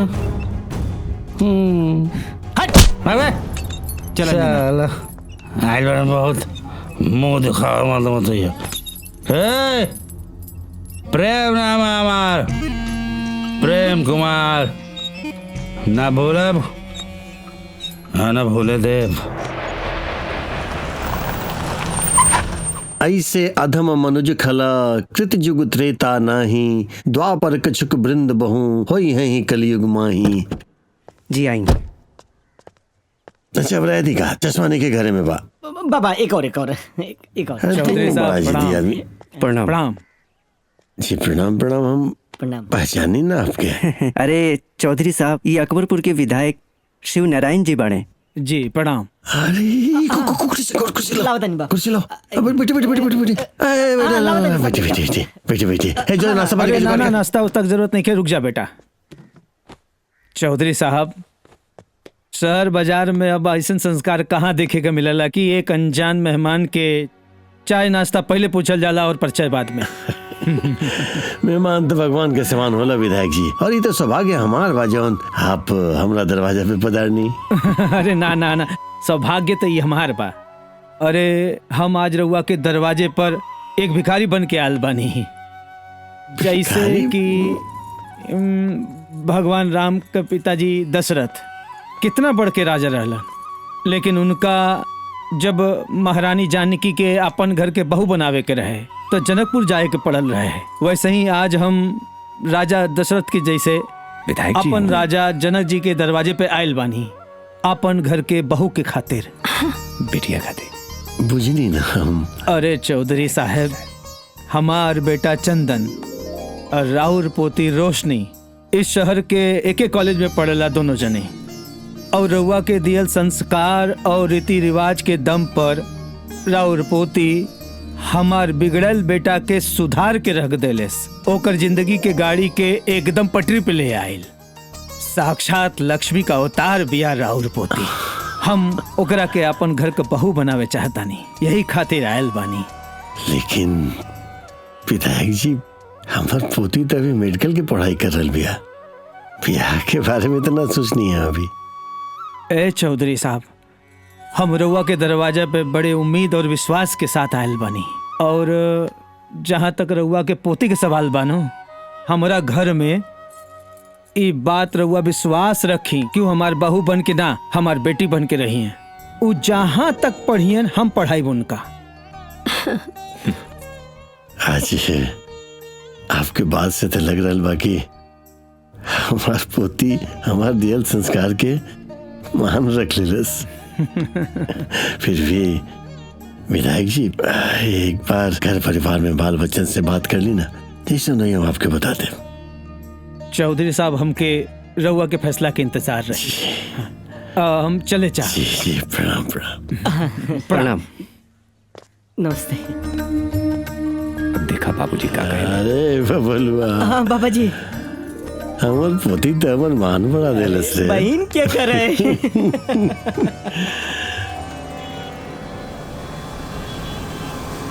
चंदन भैया, जब से हम पढ़ रहा बानी इस संडे के मतलब का होला कबो समझ में ना आयल, लेकिन पहला बार ई समझ ले बानी कि संडे का होला। और अब लाइफ के लेकर बड़ा सीरियस बानी। अब तो कुछ बन के दिखाई। हाँ पंकज भाई, तू सही कह रहा बाड़ा। अब तो डॉक्टर बनला के बाद चैन के सांस लेने के बाद। हाँ, और हम तो डिसाइड कर ले बानी भाई कि शरीर में 78 अंग होला, उनमें सबसे इम्पोर्टेंट अंग होला आँख। ता हम तो भाई आँखी के डॉक्टर बनब। हम तो प्रोफेसर जगदीश नियन प्रोफेसर बनब। वाह। बिना दिमाग के कुछ होला, हम तो ब्रेन के डॉक्टर बनब। हाँ और का, हम तो हड्डी के डॉक्टर बनब। क्या भैया तू का बनबा? हम अब तो तू लोग सगरो अंग बांट ले बाड़ा जा, लेकिन शरीर में एगो अंग ऐसे होखेला जेकरे बगैर पूरी जिंदगी बेरस होखेला। का होला भैया? का होला भैया? दिल। यानी कि हार्ट। हम हार्ट के डॉक्टर बनब। चंदन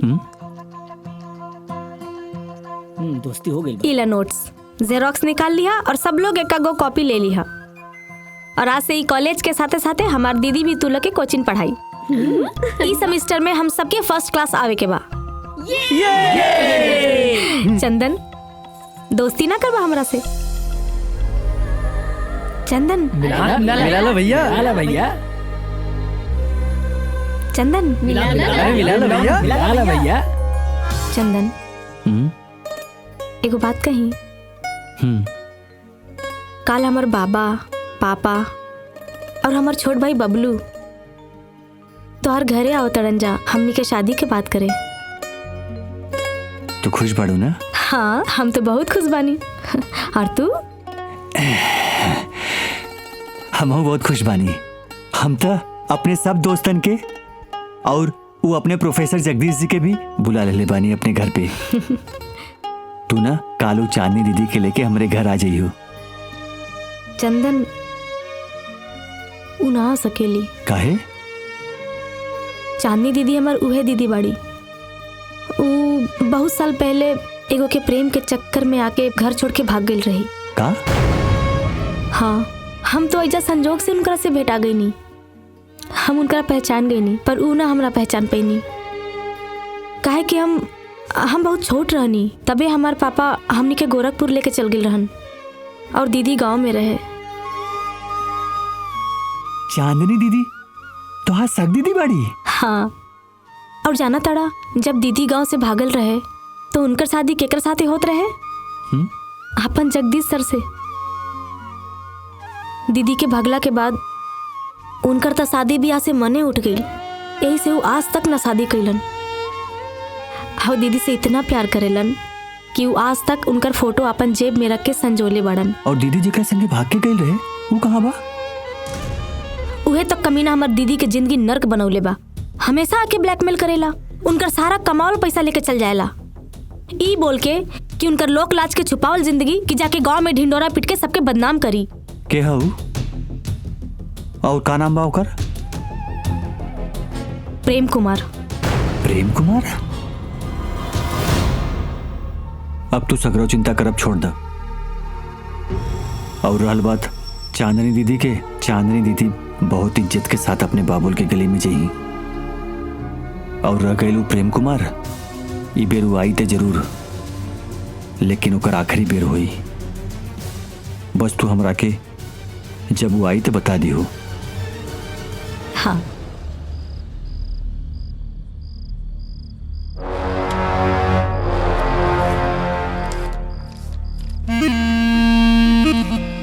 का हई भीख मांगतनी हम। दिन ब दिन हमारा वेतन का पैसा कम हो जाता। याद रखियो, प्रेम के चक्कर में जो फंसेला ना, वो नाता, रिश्तेदारी, परिवार, घर सबसे दूर हो जाएला। ते हमरा वेतन के पैसा से एगो अनजान लड़की के घर में बैठा खियाता रे, ओकरा के एजे से भगाओ ना तो रामपुर गांव में जाके हम ना तोरा आता पता लापता सबके ढिंडोरा पीट देम। सुनो सुनो सुनो, रामराज के पोती जोन यहाँ के अकबरपुर में। बस हमार कान थक गई तोरा के ढिंडोरा पीटे के बाना, तो जा पीट दो। हमार बदनामी करे के बा तो कर दो, हमरा के कोनो फर्क नहीं पड़त। ऐसे भी घुट घुट के जिएगी आदि हो गइल बानी हम। जब से रोशनी आइल बिया हमरा की हमार नियन परिवार मिल गइल बा। वो हमार बहिन ना, बाकी बहिन से भी बढ़कर ह। और सुना, ओकरा के एजा से केहू ना भगा सकेला, केहू ना। प्रेम नाम है हमार, न भूलो न भूले देव, न छोड़ब न छोड़े देव। अरे तार बहिन आ गई, बहिन से बढ़ के। ए तार गांव कहाँ बा? हमार गांव छोड़ी जीजाजी, राउर गांव कहाँ बा? जीजाजी एक बार फिर से बोल तो का कहले हा? देख रहा का कहले से, बोल बोल बोल। जीजाजी कहाँ? सुन के कितना अच्छा लगा था जीजाजी। ए तू समझा करा के, ए जब से करा के घर से भगा के लाइल बनी ना, ना ये हमरा से ब्याह कैलस, ना हमरा से तो सुहाग रात मनैलस। बड़ा भोले बिया तोर बहिन। प्रेम के प्रेम लीला में ऐसा फंस गई कि ना बंगला मिलल ना गाड़ी मिलल। तनी समझा के रखे। अब हम तोहर शादी करा दी तो? अरे हम तो गंगा में डुबकी लगा दे। जल्दी करा दे। तनी पंडित बुला ली। रोशनी पगला गइल बाड़ू, बस 2 मिनट। बियाह तो आज होई। हमार बियाह होई, हम सेहरा पहनम, पिपरी बाजी पी, आज मेरे यार की शादी है।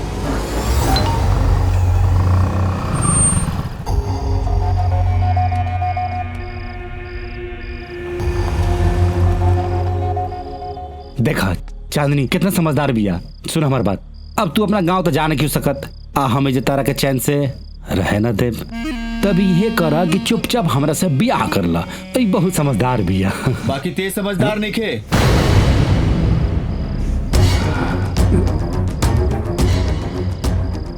प्रेम कुमार पहचान तो गई हो भी हमरा के, पर चिंता मत कर, तोरा के आज हम ना मारब, आज तोरा के चांदनी दीदी मरी है। दीदी मारा एक रखे, और इतना मारा कि ढिंढोरा पीटत पीटत रामपुर गांव तक जाए।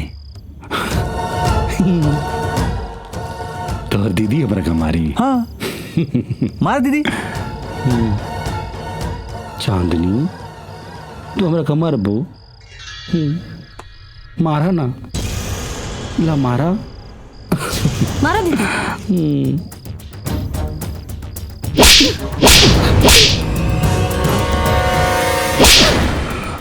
अब सुन, हम चाहती ना तो तोके जिंदगी भर खातिर जेल में सड़ा देती, लेकिन ऊ सजा तोर खातिर बहुत छोट होखत। तोरे खातिर सजा ई बा, आज के लड़की तोर जैसे लतखोर के गली गली में लटियावे। चल निकल अब। याद रखियो, प्रेम नाम है हमारा, प्रेम कुमार, न भोलब और न भोले देव, और न देखब न देखे देव। चल निकल, जो। चल चल चल निकल अब, चल जो।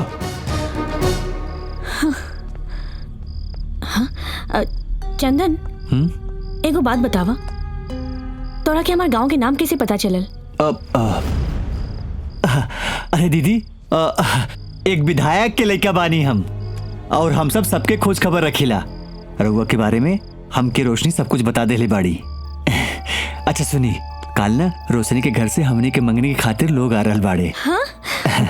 यही से हम रउआ के नेवता देवे खातिर यहाँ आयल रहे। रउआ क्या आवे पड़ी? हाँ, अरे कैसे ना आइब, हम जरूर आइब। चांदनी बेटी, आज तोहरा कारण हमारे बेटा के जिंदगी की गाड़ी पटरी पे आ गई। बेटी, अगर हम तोहरे खातिर कभी भी कोनो काम आ सकनी ना, तो हम अपने आप के बहुत सौभाग्यशाली समझब। अरे नाना, इतना और बड़प्पन है। अरे हमारे ओखे वाला समधी जी आ गई। समधी जी, प्रणाम प्रणाम प्रणाम आई, प्रणाम अरे प्रणाम। समधी जी आई, बैठी।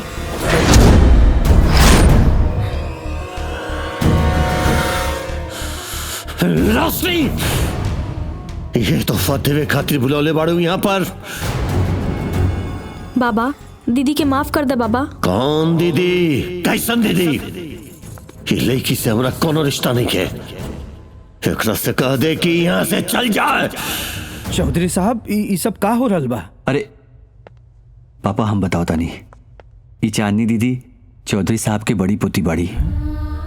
चांदनी दीदी भी वो प्रेम कुमार के जाल में फंस गई रहे। बाबा, वो प्रेम कुमार के हम सबक सिखा दे ले बानी। वो हमरे बहन अंजना के भी ब्लैकमेल करत रहल बात चांदनी दीदी के था। ये गंगा नियन एकदम पाक बाड़ी। लोक लाज और समाज के चलते ही आज तक रहुआ के अपन मुंह ना दिखा पौनी। हम तो दीदी के पहली नजर में पहचान गिल रही, बाकी अपन परिचय ना दे पैनी, काहे कि हमरा डर रहे कि दीदी हमरा के छोड़ के कहीं चल ना जाइए। हमरा के माफ करता दीदी। चौधरी साहब, अब लइकन के गलती माफ कर दी। देखिए आज कितना अच्छा दिन बा, पूरा परिवार मिल गई। परिवार के परिभाषा ये परी कब के छोड़ के आगे बढ़ी। एक वजह से हमार बड़का बेटा और बहू समाज के डर से जहर खा के मर गई।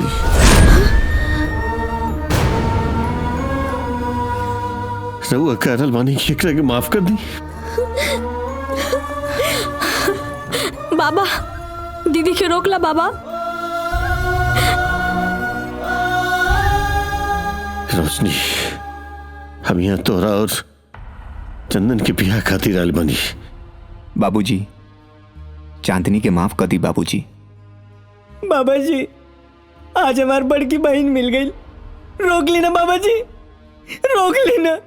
चौधरी साहब, अरे औलाद चाहे जैसन भी हो, लेकिन वो अपन हो खेला। और चांदनी, अरे वो तो रउआ के संस्कार कभी भूलबे ना कइल। आज जे विधाता हमनी के मिलेले बा, एकर एकमात्र श्रेय चांदनी बा। हाँ बाबा, रउआ वो समाज के डर से चांदनी दीदी के दूर कर रहल बड़ा ना, जबकि वो समाज के लिए एक मिसाल बन गई बाड़ी आज। और इस समाज ना सिर्फ उंगली पकड़ेला, कभी साथ देवे खातिर अपन हाथ ना आगे बढ़ावेला। हम रउआ से वादा करता नहीं कि अगर आप चांदनी दीदी के अपना ली ही ना, तो रउआ के समाज में इज्जत बढ़ी, घटी ना।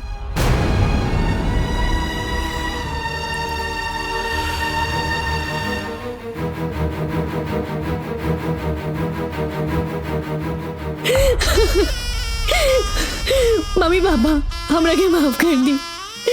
हमार नादानी के चलते रहुआ लोग अपन जान दे देलस, और बाबा भी हमके माफ नहीं के करल बाड़े। हे भगवान, हम का करी? हे भगवान, हम का करी? दीदी, तोरा बाबा के मिलावे खातिर हम और चंदन ही प्लान बनेले रही जा। उनकर गुस्सा जायज बा, वो तोरा बहुत प्यार करेलन। तो हर फोटो वो आज भी अपन अलमारी में रख ले बाड़न, और रोज देख के रोवेलन। हमरा भरोसा बा कि वो तोरा माफ कर दिए। आज हमनी घरे सब कोई साथे जाई।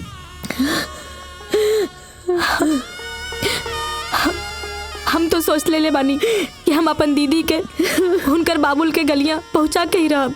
रोशनी, पूछे लड़की से कि रोवत काहे बड़ी? एक आपन एकरा के छोड़ देले बा कि ई आपन अपनन के छोड़ के आई बड़ी। परी के कहानी सुनत सुनत लइकन के लागेला एक दिन कि ओकरा भी पढ़ लग गई और वो भी परी बन गई और वो अपने आप के परी समझे लागेली और परी के लौटल संभव नहीं के बाबुल के गलियां से जायल जितना आसान होला लौटल उतना ही मुश्किल होला। ऐसन जीवन के फैसला ही जब खुद कहले बड़ी तो ऐसन जीवन जिए के भी फैसला एक खुद करे के पड़ी।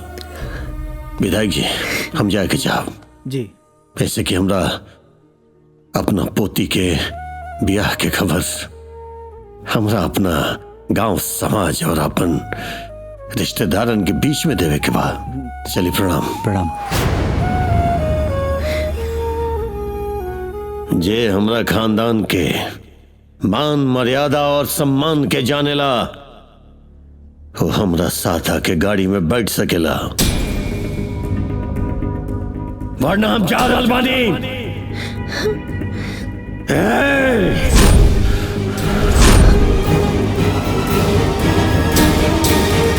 चौधरी खानदान के दामन पे दाग लगावे वालन के ओकर चौखट पार करे के कौनो भी इजाजत नहीं के।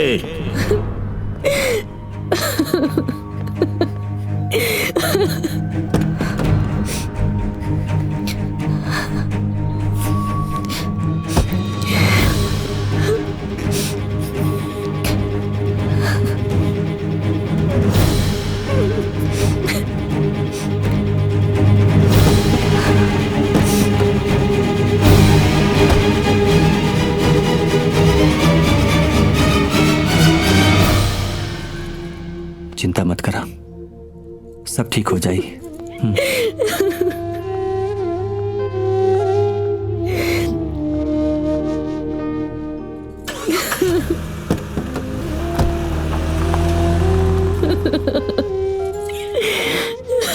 दीदी, चांदनी दीदी, कहाँ जा रहल बाड़ू तू? चंदन, हमारा रास्ता मत रोक। रउआ के हम दीदी कहले पानी, ऐसी कैसे छोड़ दी? चंदन, हम जिंदगी से टूट गए बानी, अब हम जी के का करब? का करब? दीदी, हमरे ऊपर भरोसा रखा, हम तो आर खोइल सब सम्मान और इज्जत वापस दिलाइब। चांदनी बेटी, चंदन एकदम ठीक कहा था। चंदन ठीक कहा था। आज के बाद हमार घर तुहार घर, तू हमरा घर में हमार बेटी बन के रहबो।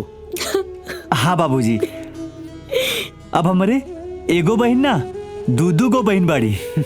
देख ले ही, अब हमरे ई घर में खूब प्रेम के बरसात होखी। भैया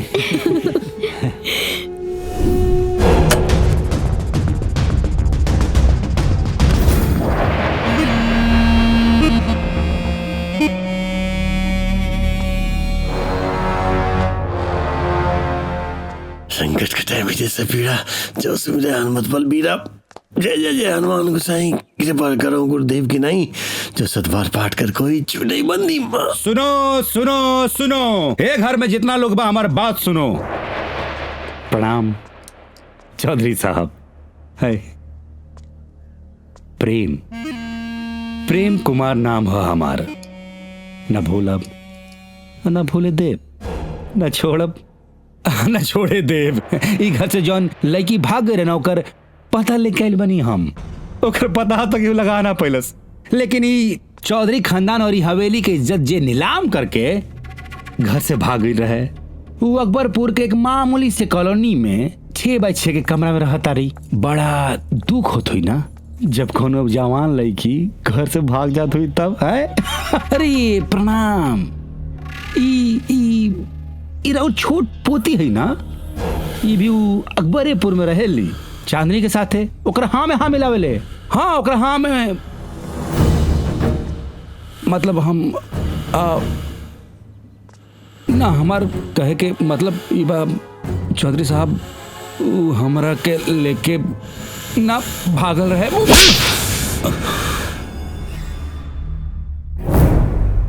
आज के बाद कोनो भी बहन बेटी के छुअल तो दूर देखे के भी कोशिश कैले ना तो वे चांदनी के बाबा के जवन थप्पड़ है ना एकर गूंज तारा कान में हमेशा सुनाई दी। दरोगा जी। हाँ चौधरी साहब। हाय। मुजरिम खुदे आ गए फांसे खातिर यहाँ पर ले जाइए एकरा। जवानी एकर बहुते ज्यादा फड़फड़ा रहल बा ठंडा करी। न भूलब न भूले देव न छोड़ब और न छोड़ देव। चला। प्रेम प्रेम नाम है हमार। चलो।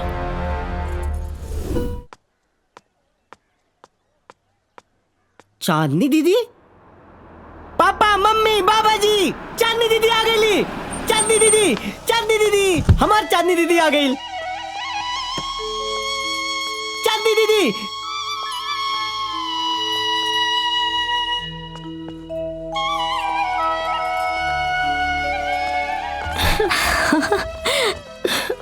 चांदनी नमस्ते। नमस्ते।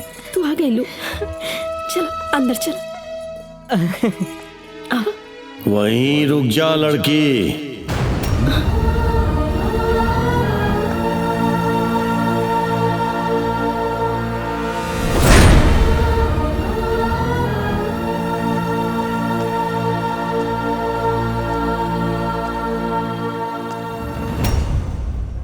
तेरा यहाँ आवे के हिम्मत कैसे भइल? चंदन, ई लड़की एजा आके हमरा गहरा जख्म के फिर से कोरे दिला। ले जा यहाँ से। बाबा, हम चांदनी दीदी के एजा आबदे लेके आइल बाड़ी ताकि वो रउआ के साथ साथ पूरे समाज के ई बता सके कि वो जौन भी कैलिन नादानी में कैलिन, बाकी वो चौधरी खानदान के इज्जत के साथ कोनो खिलवाड़ ना कैले बाड़ी।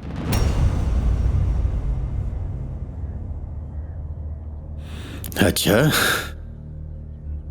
तब तो इस सीता के भी अग्नि परीक्षा देवे की पड़ी। कोनो अग्नि परीक्षा देवे के जरूरत नहीं खे।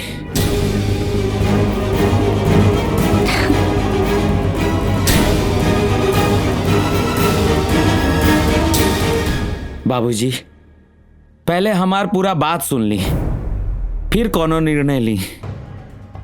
एमे चांदनी के कोनो दोष नहीं खे बाबूजी।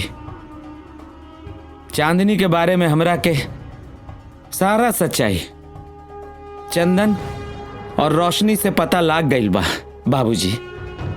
चंदन और रोशनी दोनों हमरे कॉलेज में मेडिकल के पढ़ाई कर रहल बाड़े और चांदनी से ट्यूशन ले रहल बाड़े। संजोग देखी ना बाबूजी कि हम और चांदनी दोनों एके शहर में बानी, लेकिन कबो मुलाकात ना भइल। हम रउआ से एगो विनती करे के चाहता नहीं बाबूजी। जौन शादी रउआ हमार और चांदनी के बीच में तय कैले रहनी, वो आज भी बरकरार बा। काहे कि शादी ब्याह से तो हमार मोह भंग हो गई रहे, लेकिन चंदन और रोशनी से चांदनी के कहानी सुनला के बाद हमार मन साफ हो गई। हम तो कहता नहीं बाबूजी कि रउआ चांदनी के माफ करके अपना ली। हम चांदनी के अभियो अपनावे खातिर तैयार बानी।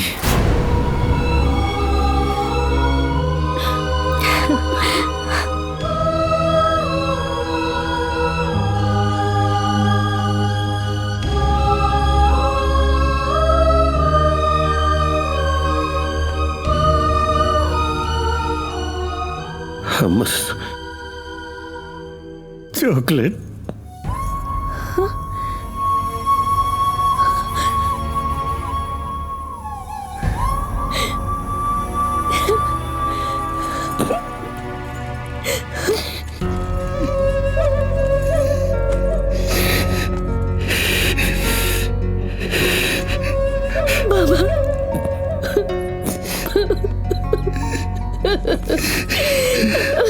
बाबा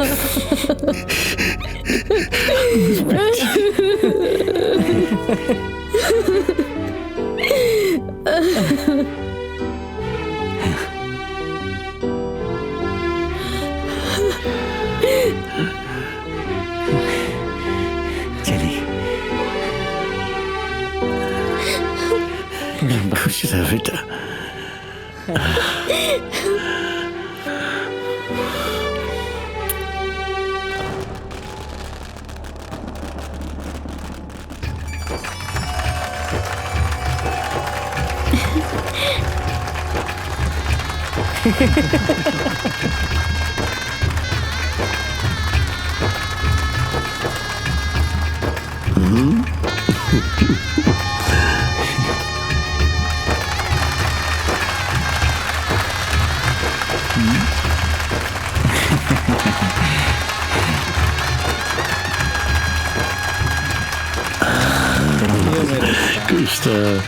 खुश रह बेटी।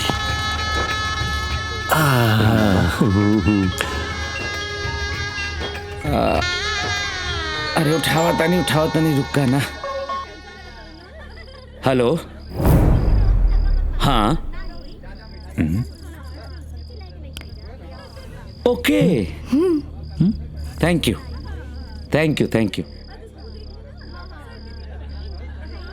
बाबूजी, इस शुभ घड़ी में एगो और खुशखबरी आइल बा।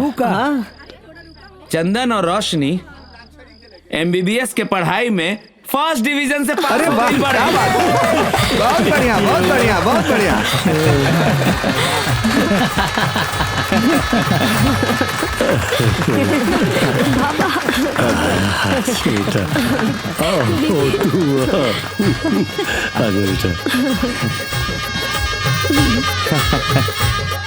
आज हमारे बेटियन बाबुल के गलिया के मान रख ले।